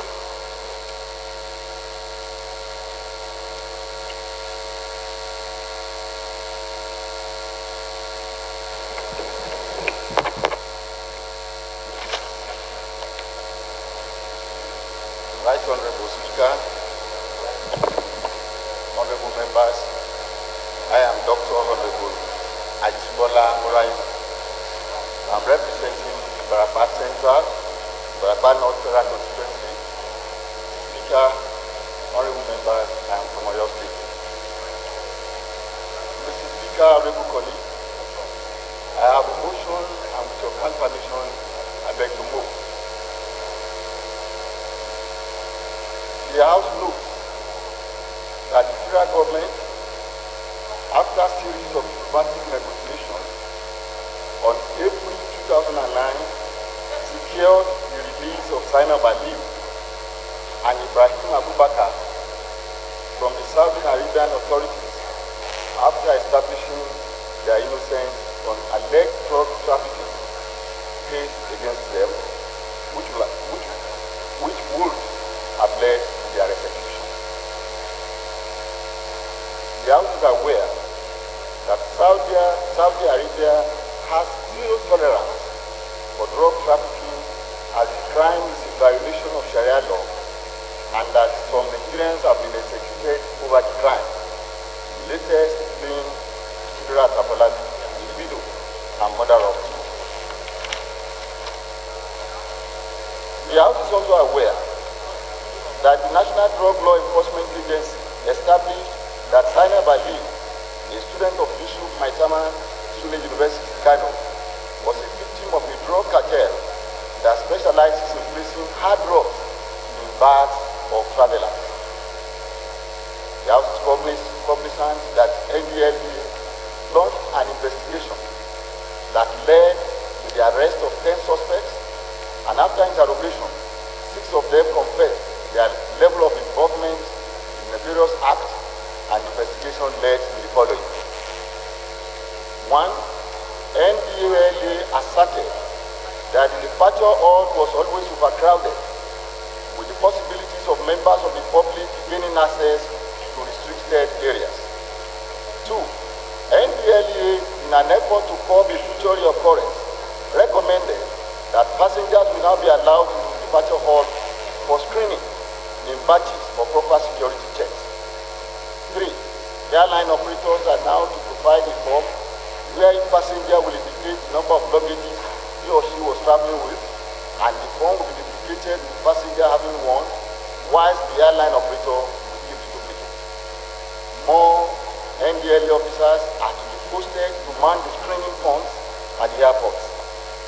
The absence of modernized luggage scanning machines that can detect narcotic and psychopathic drugs into airports is still being a challenge to the agency. The numerous lock-up shops in the airport buildings should be properly manned by airport security personnel.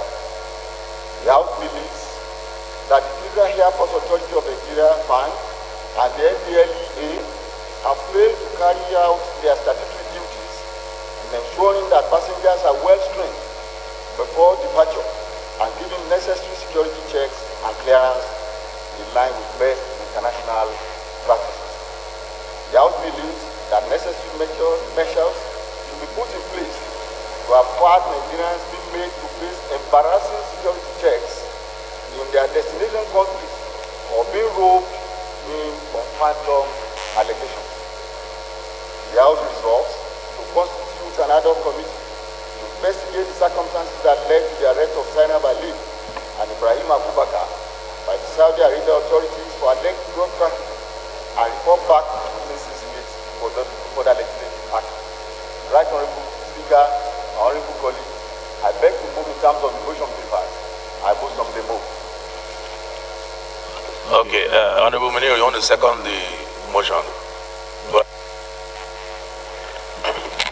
Thank you, Honorable Speaker, Honorable colleagues. My name is Munir Babadan Abundi. I represent Kumboda Federal Constituency of Kano State. Mr. Speaker, I stand before you and my colleagues to second this motion as presented by Honorable Moran. I so second.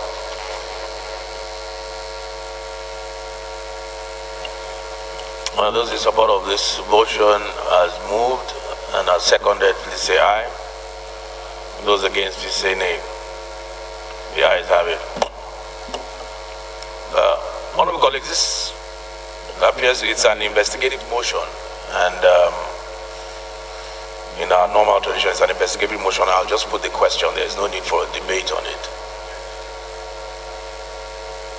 So those in favor of the motion, please say aye.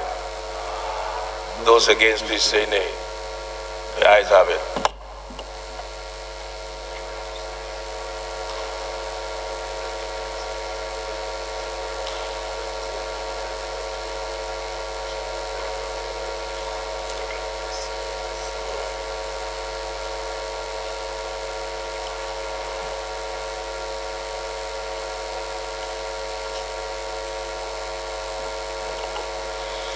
The second order of the day is a motion on urgent need for welfare framework by the Nigerian Football Federation for the nation's soccer teams, standing in the name of Honorable Valentine Ayika. Honorable Ayika is invited to move the motion. Thank you, Mr. Speaker. Honorable colleagues. Honorable, have you changed your seat? I know you were there yesterday. Mr. Speaker, as a proactive person, my mic is not working, so I decided to locate myself where I'll be confident and competent to move the motion. I don't want the mic to disorient me, Mr. Speaker. The mic is not working? It's not working, sir. Okay, go ahead. Thank you, sir. Mr. Speaker, honorable colleagues, the motion urgent need for a welfare framework by the Nigerian Football Association, NFL, for the nation's soccer team knows that the game of football is one of the most unifying and important sports played and enjoyed by Nigerians irrespective of creed, age, and social standing. Also knows that African Cup of Nations, AFCON, is the highest international football competition among African countries, and the latest edition is currently going on in some cities of the North African country of Egypt, with Nigeria as one of the 24 participating nations.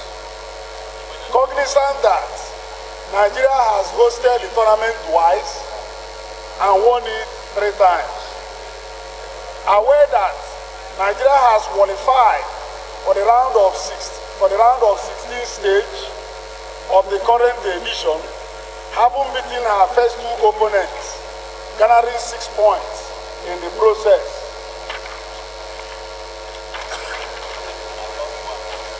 And lost 1. Concerned that the news filtering out from the Nigerian camp in Egypt on the issue of bonuses and allowances to the Super Eagles team will now sow a seed of discord between the players and non-payment of the officials of the NFF, and could end up affecting the morale of the players. Also aware that this is not the first time that the national team is experiencing this kind of ugly situation, which ends up ridiculing the nation before the international media. As the same scenario played out with the female national team, the Super Falcons, and the ongoing female World Cup in France. Further aware that the intervention of Mr. President Muhammadu Buhari led to the payment of the bonuses and allowances, which only provided a temporary relief, as the main systematic problem within the Nigerian Football Federation that regularly leads to embarrassing situations like this has not been addressed. Resolves to urge the Federal Ministry of Youth and Sports to ensure the payment of bonuses and allowances to the players as and when due. Also urge the Federal Ministry of Youth and Sports, the Nigerian Football Federation, and other stakeholders in the administration of football in Nigeria to put in place a systematic and an all-encompassing management program for sports, especially football. Mandate the Committee on Sports, when constituted, to ensure compliance. I so move, Mr. Speaker.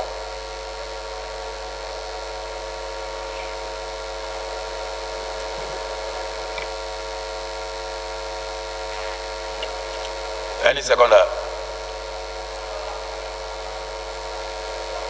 Please second. Mr. Speaker, honorable colleagues, I'm Honorable Chief Lazarus of Chimereze. I represent the good people of Ezza South, Ikwo Federal Constituency, and from Ebonyi State, south of the nation. I rise to second the motion as has been moved by Honorable colleague Valentine Aika. I so second.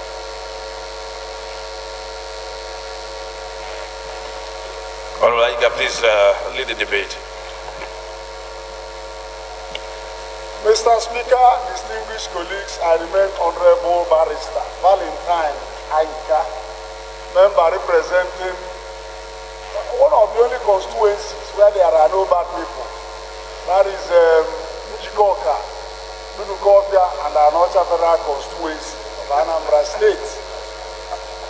Mr. Speaker, we are talking about the round leather game. But I believe that all of us here played some time ago, and some of us are still playing. Mr. Speaker, we are talking about the only sport that doesn't know age, doesn't know creed, doesn't know tribe. We are talking about one sport that unites Nigerians, that brings us together, that we so much enjoy. Mr. Speaker, AFCON, the 2019 edition is ongoing. Nigeria has played 3 games. They won 2, lost 1. Unfortunately, very, very unfortunately, it is a common aphorism and a time-honored adage that workers deserve their wage. Mr. Speaker, it should amount to lack of patriotism for the players and the management to demand for their bonuses and allowances. Unfortunately, Mr. Speaker, the implication of what is going on in the Nigerian camp in Egypt is that the organizers did not plan very well, because it was an embarrassment to this country that the global media, that Nigeria as the giant of Africa will be shown in electronic and print media, saying that we could not pay bonuses and allowances to our players. Mr. Speaker, the essence of this motion is urging the people, the Ministry of Youth and Sports, to plan whatever the bonuses of those of our sports ambassadors, to see to it that they are paid as at when due. Mr. Speaker, we have it on good authority that Mr. President intervened. Such an intervention is akin to a fire service approach.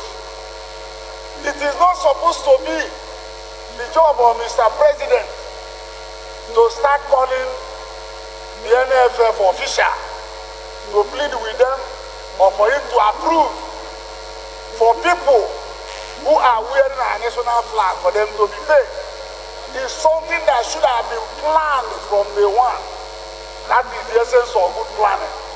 But unfortunately, I'm urging my fellow colleagues for us to mandate that the people responsible should up their game and do the needful. Mr. Speaker, I'll stop at this time because he said in my language, from the wagging of the tail, you can tell what is good for the dog. From the reactions of my distinguished colleagues, I know so many who want to contribute.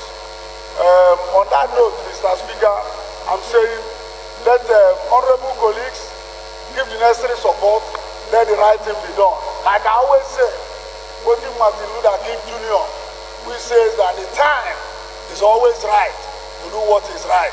Nigeria can still get it right if we start today. Thank you, Mr. Speaker. Honorable Nanda. Honorable Speaker, honorable colleagues, my name is Representative Namdas. I represent the good people of Kenya, that Tongoma, everyone from Adamawa State. Mr. Speaker, let me support this motion with a caution.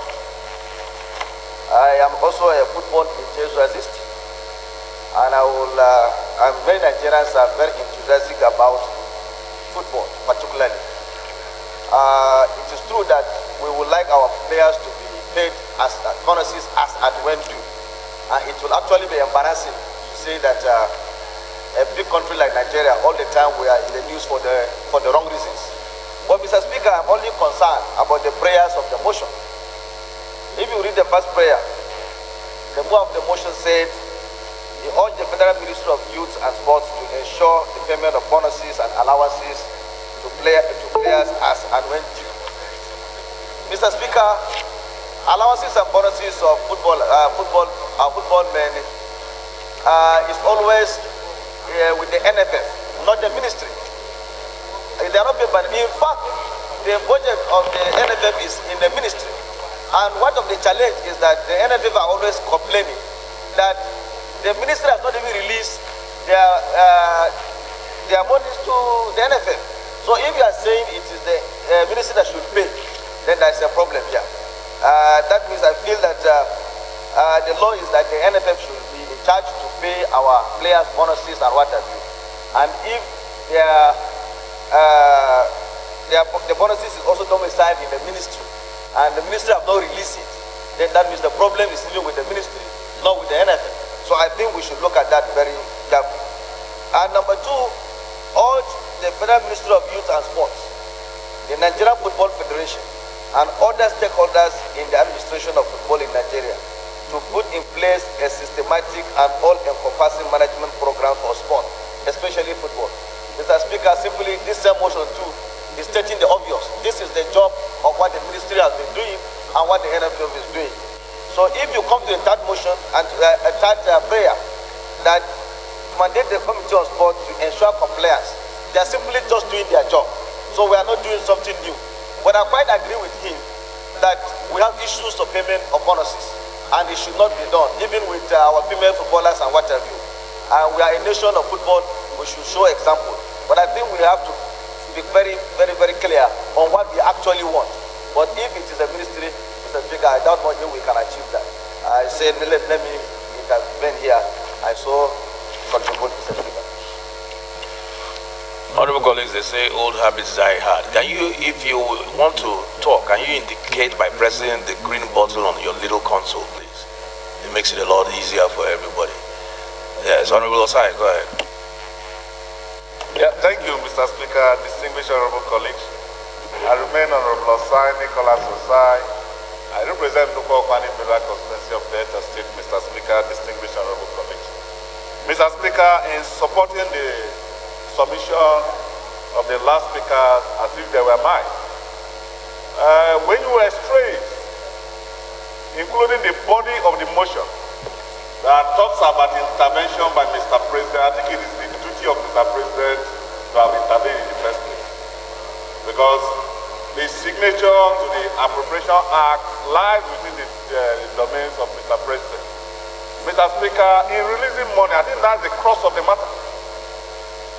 Who urged the Ministry of Finance to release money to NFF even when NFF have been able to submit its master plan for this release of money to be done? So we're talking about the three-chain process. And this three-chain process cannot be blamed to NFF. Mr. Speaker, why I say so is very completely clear. We listen that NFF have submitted what they want to use to prosecute the Egypt agenda, which is the football of CAF. Now, if NFF have submitted, it does not lie within the domain of NFF to be able to release money for themselves. So now, who do we blame? Do we blame the interventionists or do we blame the ministry? So in the same prayer, we cannot urge the ministry to be very strong in that systematic approach in releasing money where they are culprit already. Mr. Speaker, distinguished honorable colleagues, I think where we should lay blame, we should lay blame clearly. The same thing has also happened to the fund that comes to the National Assembly, being delayed with some process. And we have not asked questions to those key issues. The Ministry of Finance is there to implement the budget as passed by the National Assembly. And they have refused to function effectively. I think the domain and the blame should go to them. And secondly, the ministry, who have done everything practically possible for NFF to get funds, should be blamed and not to be praised, and not to be urged to implement. Because they don't even have that function within their domain. This National Assembly passed NFF Act, and the NFF Act has given NFF to do all the functions that is required. And Mr. Speaker, if actually at the delay, we should commend NFF and to urge them to continue to do the right thing and make sure that the payment and bonuses of the players are well done as of when it is necessary. Mr. Speaker, looking at it, I could have said delete some of the body of the motion, but I cannot do that by deleting by just my main talking. But I believe that the first prayer and the second prayer should be jettisoned, and a new prayer as proposed by the honorable members should be retained. I shall submit, Mr. Speaker.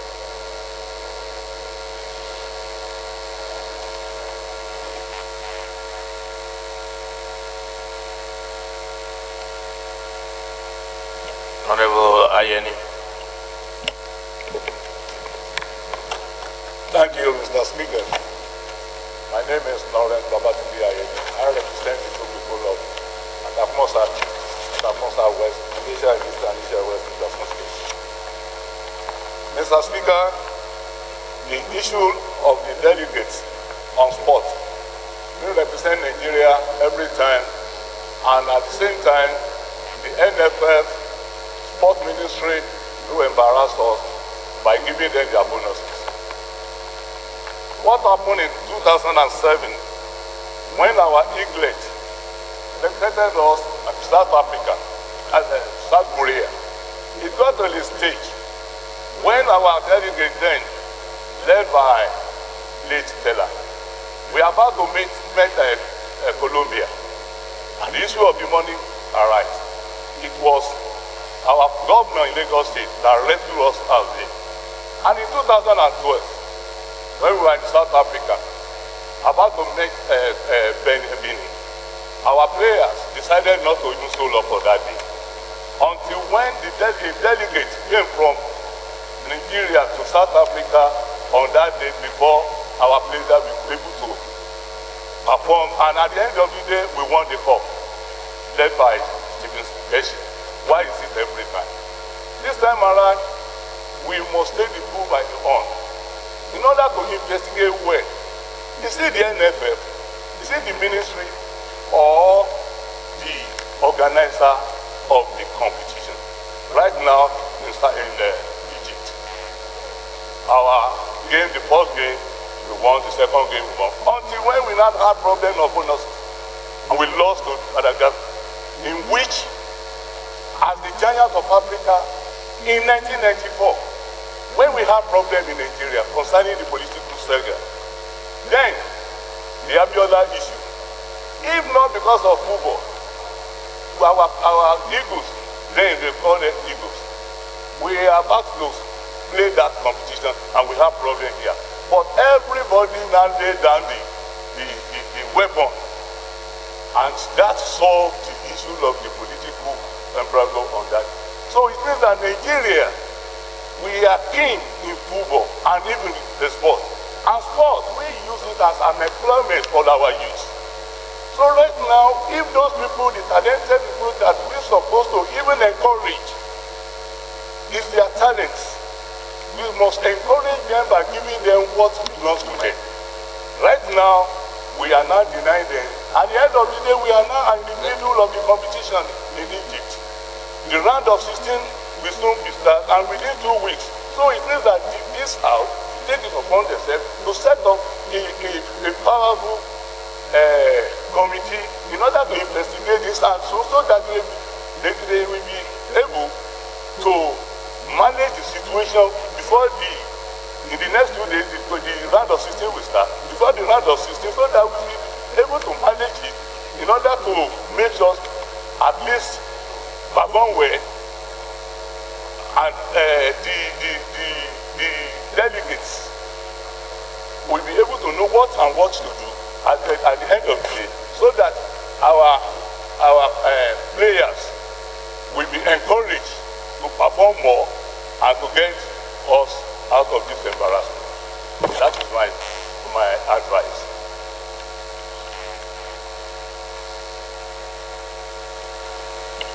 Honorable Alabi. Akin Alabi. Mr. Speaker, honorable colleagues, my name is Honorable Akin Alabi. I'm representing the people of Egbeda Onara Federal Constituency. I'm from Oyo State. Honorable Valentine has stressed the importance of football. The importance cannot be overemphasized, so we shouldn't dwell on that too much. He's talked about the imbroglio, the fiasco that happened in Egypt, where the players threatened to down tool. And we must remember that at the Women's World Cup, the Super Falcons also threatened to down tool. That shows how big the problem is. Now, this disgrace, as I will call it, has been happening since forever. I remember in the 1980s when the late Stephen Keshi led the players to protest against the then NFA about their bonuses and allowances. And we are still talking about it in 2019. That should not be happening. Now, the players too must carry a bit of the blame. They must realize that playing for the Nigerian national team that playing and representing your country is an honor. Putting on the green, white, green jersey should be an honor, something you should be ready to do for free. However, that doesn't mean bonuses should not be paid. Here's my suggestion. I suggest that the Ministry of Sport and the NFA should state categorically before the tournament starts, what are the players going to be paid? In a group game, how much are they going to be paid? In the knockout stages, how much are they going to be paid? Quarterfinals, semifinals, if you win the trophy, how much are you going to be paid? It must be stated categorically. If it's not stated, it can become an argument during the tournament. Now, if the players fail to win the match, they should not be paid. And I'm saying this because we've had instances where the NFA is going to say, we pay you $5,000 if you win this group game, and the players don't win. They say, just to compensate you, to encourage you, we still pay you that $10,000. That brings inconsistency. That is going to set a precedent. And the players, next time when they don't perform to expectations, they can say, you still have to pay us the winning bonuses even though we didn't win. So this is becoming an issue that must be stated at the beginning. Now, we stressed about football that the players must be paid. We must extend it to the other sports as well. We know football is the main thing. We know football is what we all love to watch. But if we don't encourage the other athletes in other sports, how is it going to grow? So many other countries that are strong in sports, not just in their football, their basketball, their athletics, other things are important to them as well. So I would like us to also include the importance of the other sports, female football, athletics, boxing, and so on and so forth. We need to take every sport seriously. That is the way the sport in this country can grow and develop into something that can become a multi-billion dollar industry as it is in other parts of the world. Thank you.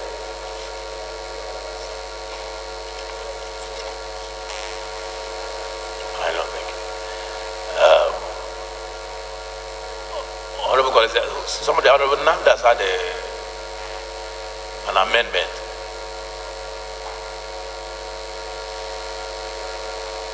You ought to move your amendment, Honorable Namdas.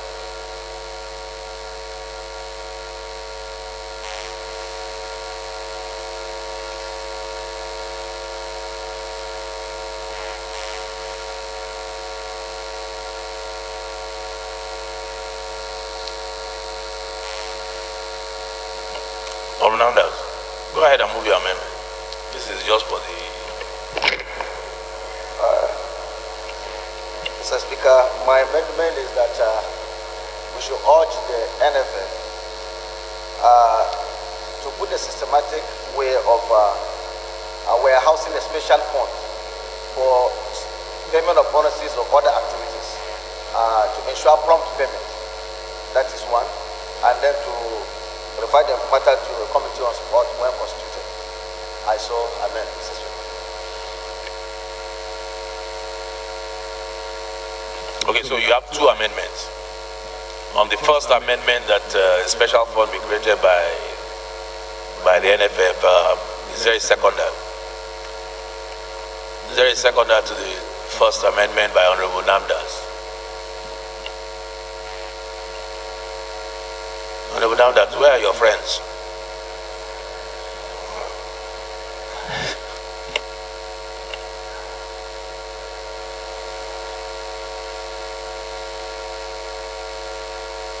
Honorable Fred, you want to second the amendment? Press your button. Thank you, Mr. Speaker, honorable colleagues. Agbedi Yejimna Frederick is my name. I represent Sabama Grimo Federal Constituency. Presently, I'm from Bayelsa State. I rise to second the motion that's simply moved by Honorable Namdas. I so second.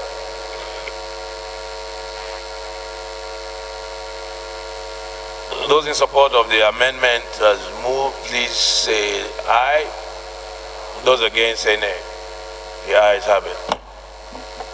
Honorable Namdas, your second amendment was for the Committee on Sports to handle this matter, to be referred to the Committee on Sports when constituted. Any seconder?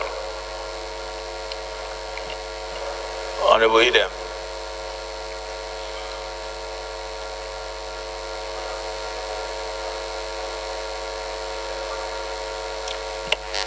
It's okay. I'm informed that that is the actual prayer. So it's not an amendment. Sorry, I forgot to say we should delete the first prayer, Mr. Speaker. First prayer. So your amendment is to delete the first prayer? The one I've just mentioned. And add what?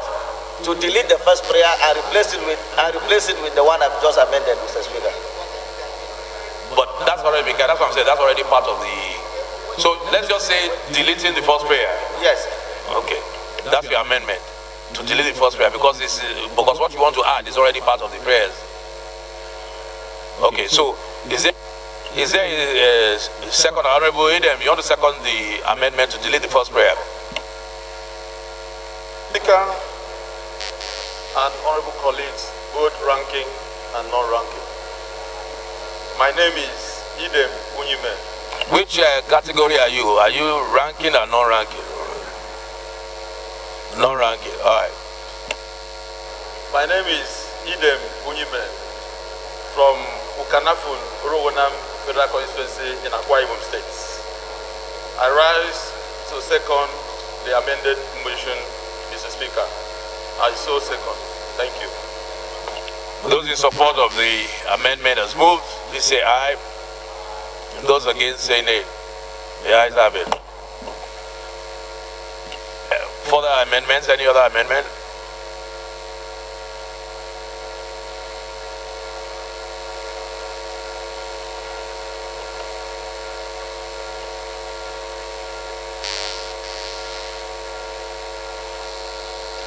Have you written it out? Yeah, move your amendment. Mr. Speaker, honorable colleagues, Honorable Chukuma Umoji, representing the good people of Agwata Federal Constituency. Please, my amendment, Mr. Speaker, is that in the prayer, that the House should commend the players for taking part in that tournament, not minding that the allowances were delayed, so that we should commend them for that demonstration of patriotism. And that is my additional prayer. Thank you.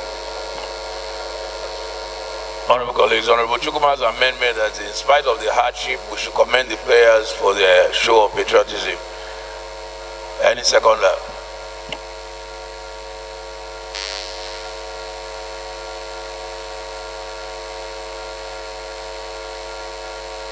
Honorable, you need to keep pressing that green button, the small one.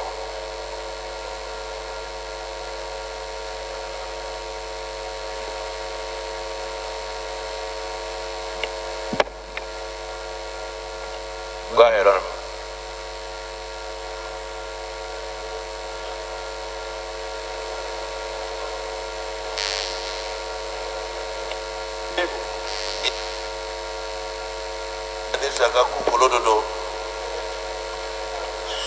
Representing the good people of Ilori East, Ilori South, Federal Constituency, Kwara State. I rise to support the amendment raised by honorable colleagues. I support this amendment and also to commend the players for the patriotism they display through the match. Thank you, Mr. Speaker. Those in support say aye. Those against say nay. The ayes have it. What's your amendment? Mr. Speaker, fellow colleagues, my name is Chiyo Reiwe, Port Harcourt Federal Constituency of River. Mr. Speaker, taking cognizance of the fact that the bill, the motion talked about sports in general, I want to amend prayer 2 that they have to urge the Federal Ministry of Sports and Youth and other stakeholders in the application of sports in Nigeria to put in place a strategic and systematic all-encompassing management program for sports in general, not only football, because we know that Nigeria have won a lot of laurels, international recognition in other areas of sport, not football. That's my amendment, Mr. Speaker. Yeah, I believe that's what the prayer says. He just doesn't use the word general. It says for sports, and then it has especially. Okay, you want to reward it. Okay, those who is there a second half to that, Honorable Chair's amendment?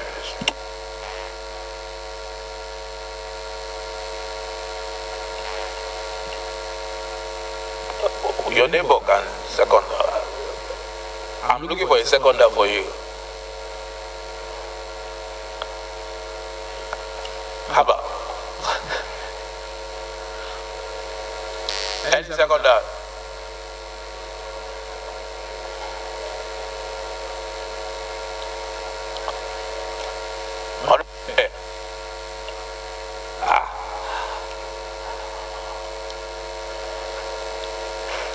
Honorable Emil, go ahead. Thank you, Mr. Speaker.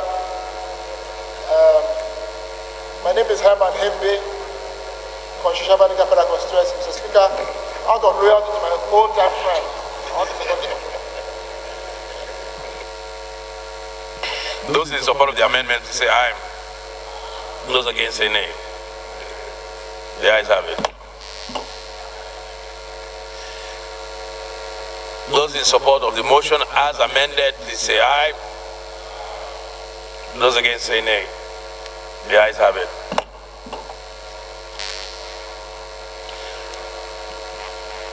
The third order of the day is a motion on need to incorporate the June 12 struggle in history curriculum of schools in Nigeria, standing in the name of Honorable Olumide Babatunde Oshoba. Honorable Oshoba is invited to move the motion.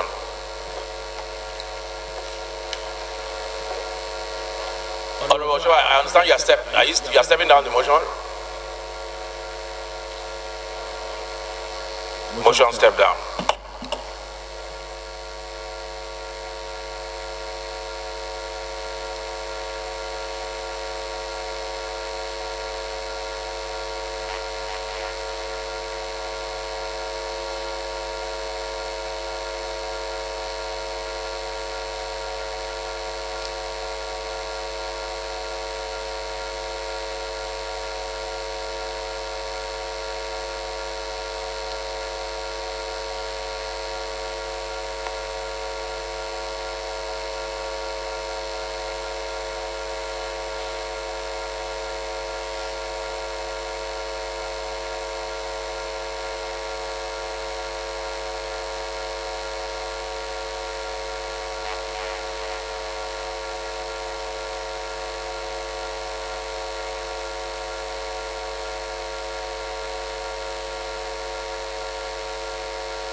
Honorable colleagues, a couple of announcements. Honorable Abubakar Yunusa Ahmed was inadvertently left out of his name was inadvertently left out of the composition of the media committee, and clerk, please take note of that to make the necessary corrections. I have a communication here from Honorable Sejos Ogun. It's a letter of invitation, and it reads, this is to inform you and all my honorable colleagues to the interdenominational Thanksgiving service for my re-election into the 9th Assembly, which holds on Saturday, 6th July 2019 in Edo State.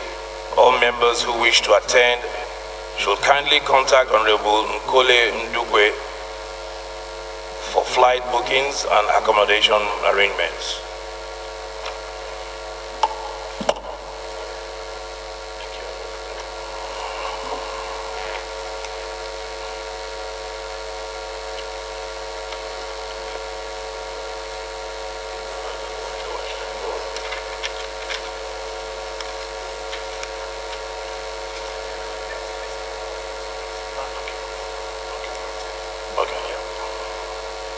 Honorable colleagues, I also have here with me, in accordance with our rules, the House rules, Order 7, Rule 8, communication from the minority parties in the House, all the minority parties in the House, a letter duly signed by, I believe, 90 of them, nominating their leaders.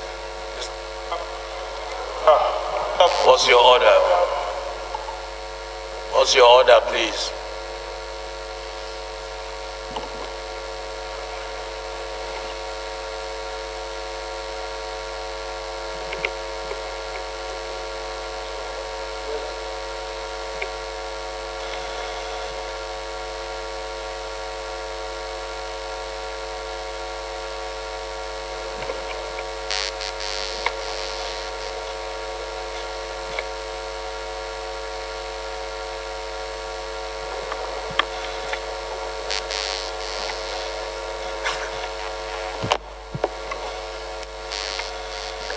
Thank you, sir.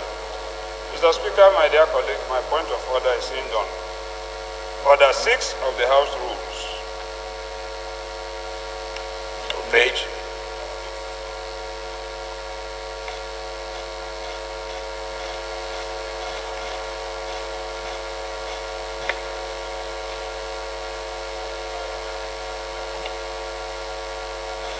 Thank you, sir. My name is Kingsley Chinda. I represent Obiakpok Federal Constituency, Manikwere man from River State. Order 6 is on page 14. Mr. Speaker, it reads, with your leave, particularly Order 6, Rule 1.1, privileges are rights enjoyed by the House collectively and by members of the House individually, conferred by Legislative House's Powers and Privileges Act, L12, Laws of Federation of Nigeria 2004, and other statutes, practices, precedents, usages, and customs. Mr. Speaker, under Order 7, upon which we have relied on, which has to do with the issues of leadership of the House. Order 7, particularly Rule 4.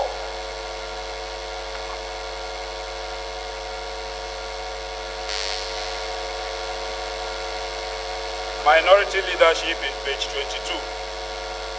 Mr. Speaker, my dear colleagues, clearly I read, leader of the House.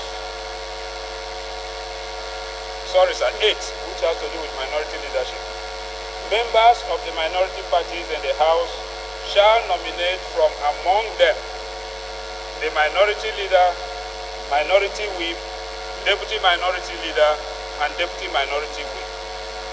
It goes further under 14, that's page 25, to state, only members with cognate legislative experience as members of the National Assembly shall be eligible for appointment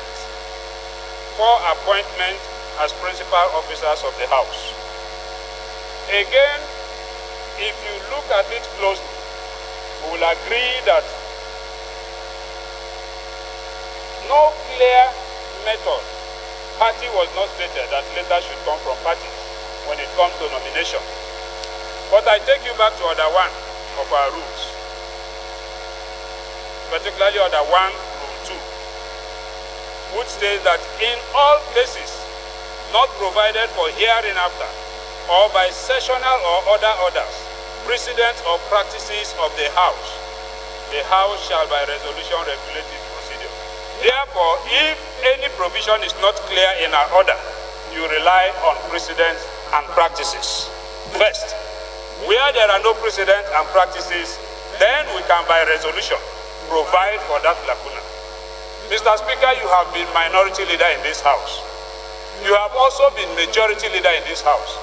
Mr. Speaker, in every parliament, including the Nigerian parliament, in fact, only yesterday in the Senate, the Red Chambers, the practice has been that the political parties, particularly the major minority political parties, will write to the parliament nominating leaders of the minority parties in parliament.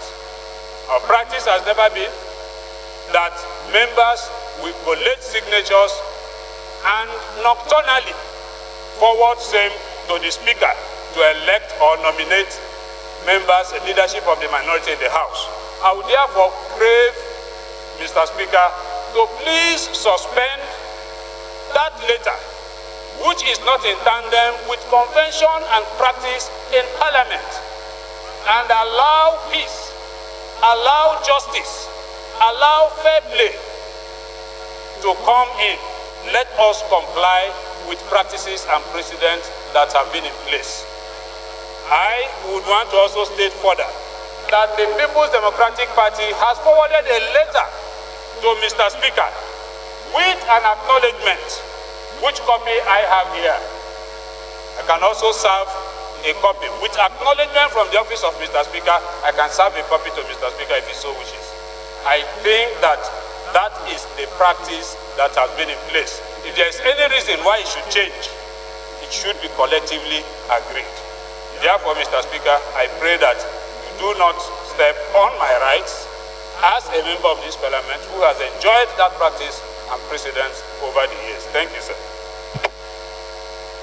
Thank you. Let me very quickly rule on this point of order before we take another one.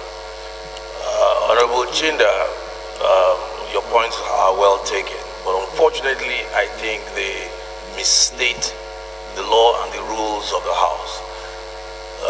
You refer to conventions, usages, and practices, and you preceded the preceding statement. The rule you referred to said, on where it is not provided for, that is when you can talk about conventions. But I want you, and I will take the burden of reading Order 7, Rule 8, which talks about minority leadership. It says clearly and unambiguously, members of the minority parties in the House shall nominate from among themselves the minority leader, the minority whip, the deputy minority leader, and the deputy minority whip. However you want to slice it or read that sentence or that portion of our rules, there's no ambiguity. When you refer to Rule 14, and I'll read it again for clarity, it says, only members with cognate legislative experience as members of the National Assembly shall be eligible for appointment as principal officers of the House. That rule is totally distinct from the rule I just read. That rule talks about eligibility to be a principal officer. It doesn't talk about the process. It talks about eligibility. And the letter I have here does not have anybody with that does not have cognate experience listed. That's number one.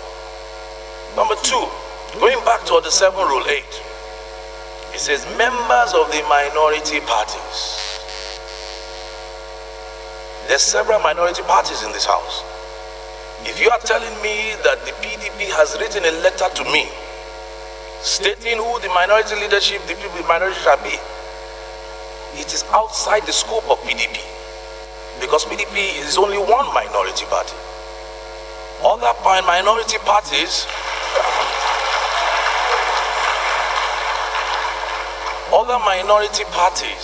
must, by our rules, be involved in the nomination of the minority leadership. The letter I have here has the signatures of several APGA members, several ADP members. Other minority parties have signed on to this thing. And it is important that we stick by the rule of law. When you refer to me as minority leader, I will take you back memory lane. I was elected by my peers. It wasn't the nomination from my party. It was at was it Kaduna or wherever, when we had our retreat, that all the members of ACN or AC at that time sat together. I contested with 2 other people, and that's when they nominated me. So for the records, I was elected the minority leader by my members and my peers. So Honorable Chida, based on all what I have told, I have read out the law. The issue of practices does not come into play. Practice only comes into play when there's a lacuna. There's no lacuna and you're ruled out of order.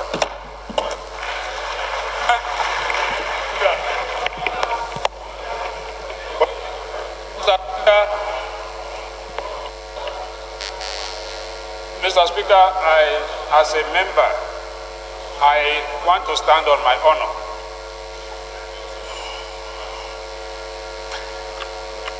Honorable Chida, I'm not going to give you a second bite at the apple. You've got approved on your point of order. Honorable JJ, what's your point of order? Mr. Speaker, my name is Jima Abdurrahim Olajide. I represent Lagos Mainland Federal Constituency, Lagos State. My point of order is based on this order. They have come in, printed on 2019. And I don't know the one in which we are referring to in that point of order. In the point of order I have, order 7, page 40, minority leadership. This is the current rules of this house. Yes. No. This one. This 2019. What does it say? What does it say?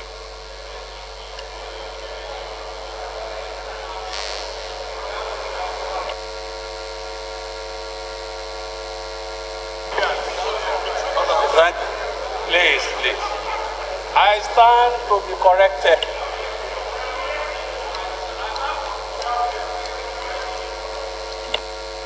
I have the floor, and we have only one speaker.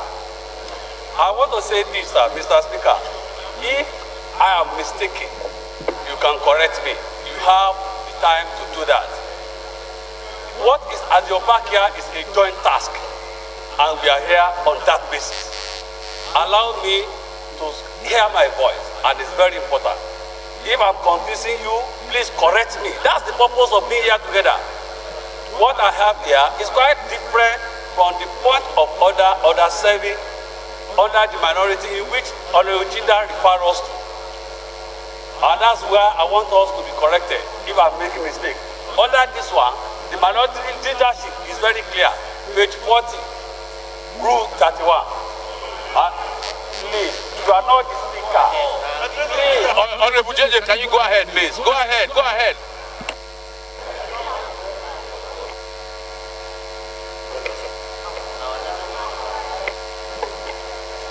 Members of minority parties in the House shall nominate from among them the minority leader, minority whip, deputy minority leader, and deputy whip.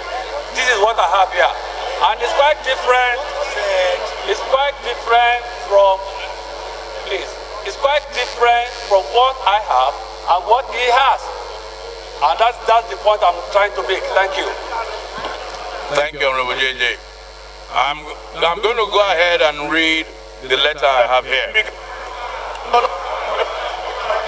Pursuant to Order 7, Rule 8, Honorable Unduli, Honorable Unduli Ilumelu, Minority Leader, Honorable Tony Okechukwu, Deputy Minority Leader, Honorable General Minority Whip,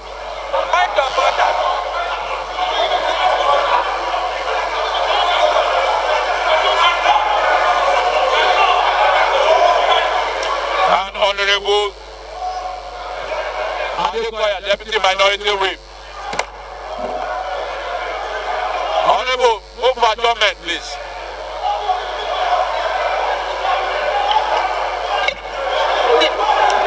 Move for adjournment, move for adjournment. Adjournment. Move for adjournment, my friend.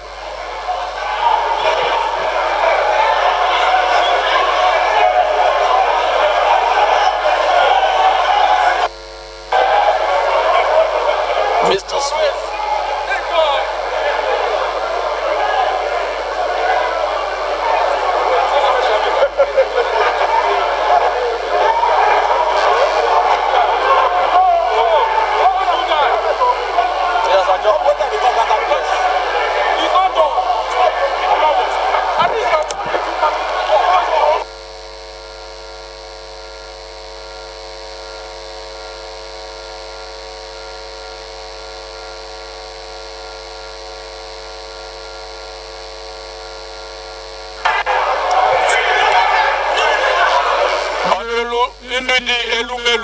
Minority Leader.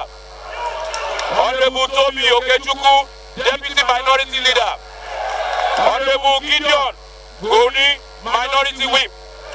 Honorable Adekoya, Deputy Minority Whip.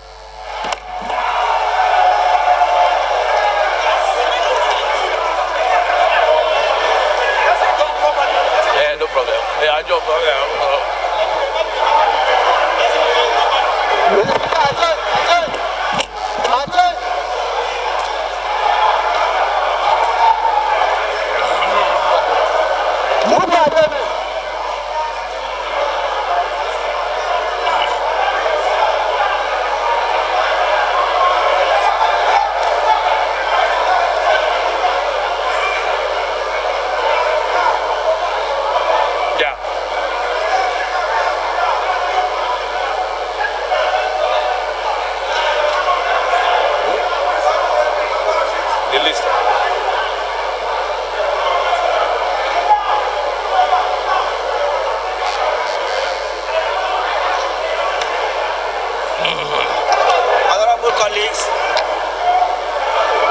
members, please take your seat.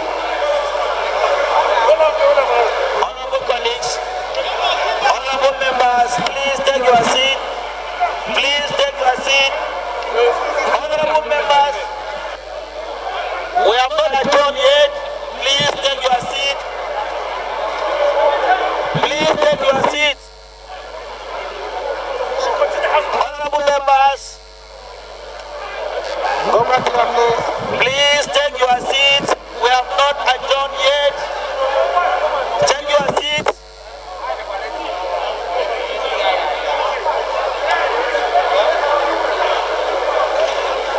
Honorable members, kindly take your seats, please.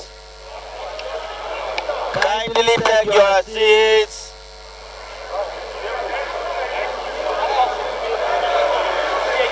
Please take your seats, honorable members. Take your seats, take your seats, please.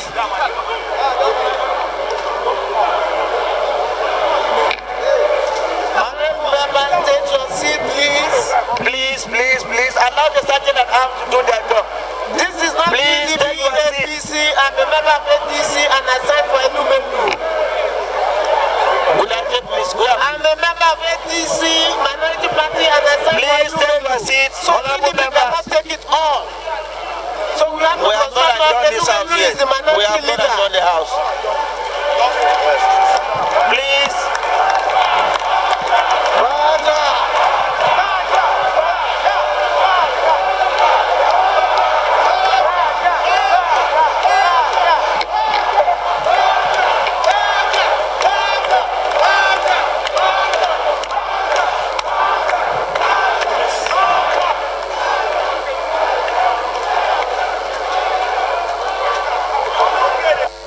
Order, please.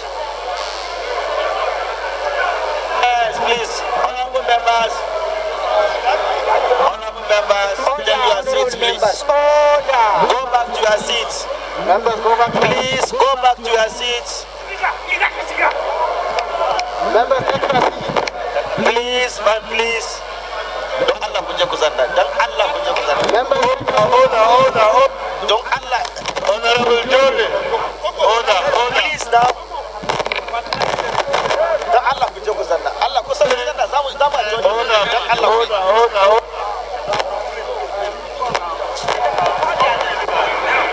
Please. Allah punya kuzanda. Kasa punya kuzanda la kuzanda. Muna so mu yi agenda. Allah. Please, everybody. Please, all members, take your seat, please. Please and please.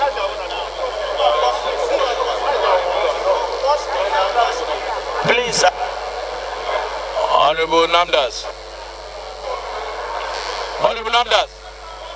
Please move for adjournment. Move for adjournment, please. Honorable Speaker, honorable colleagues, I rise to move the motion for the adjournment of this house to tomorrow, 11 a.m. I so move, Mr. Speaker. Honorable.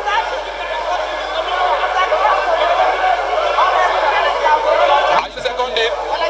Okay.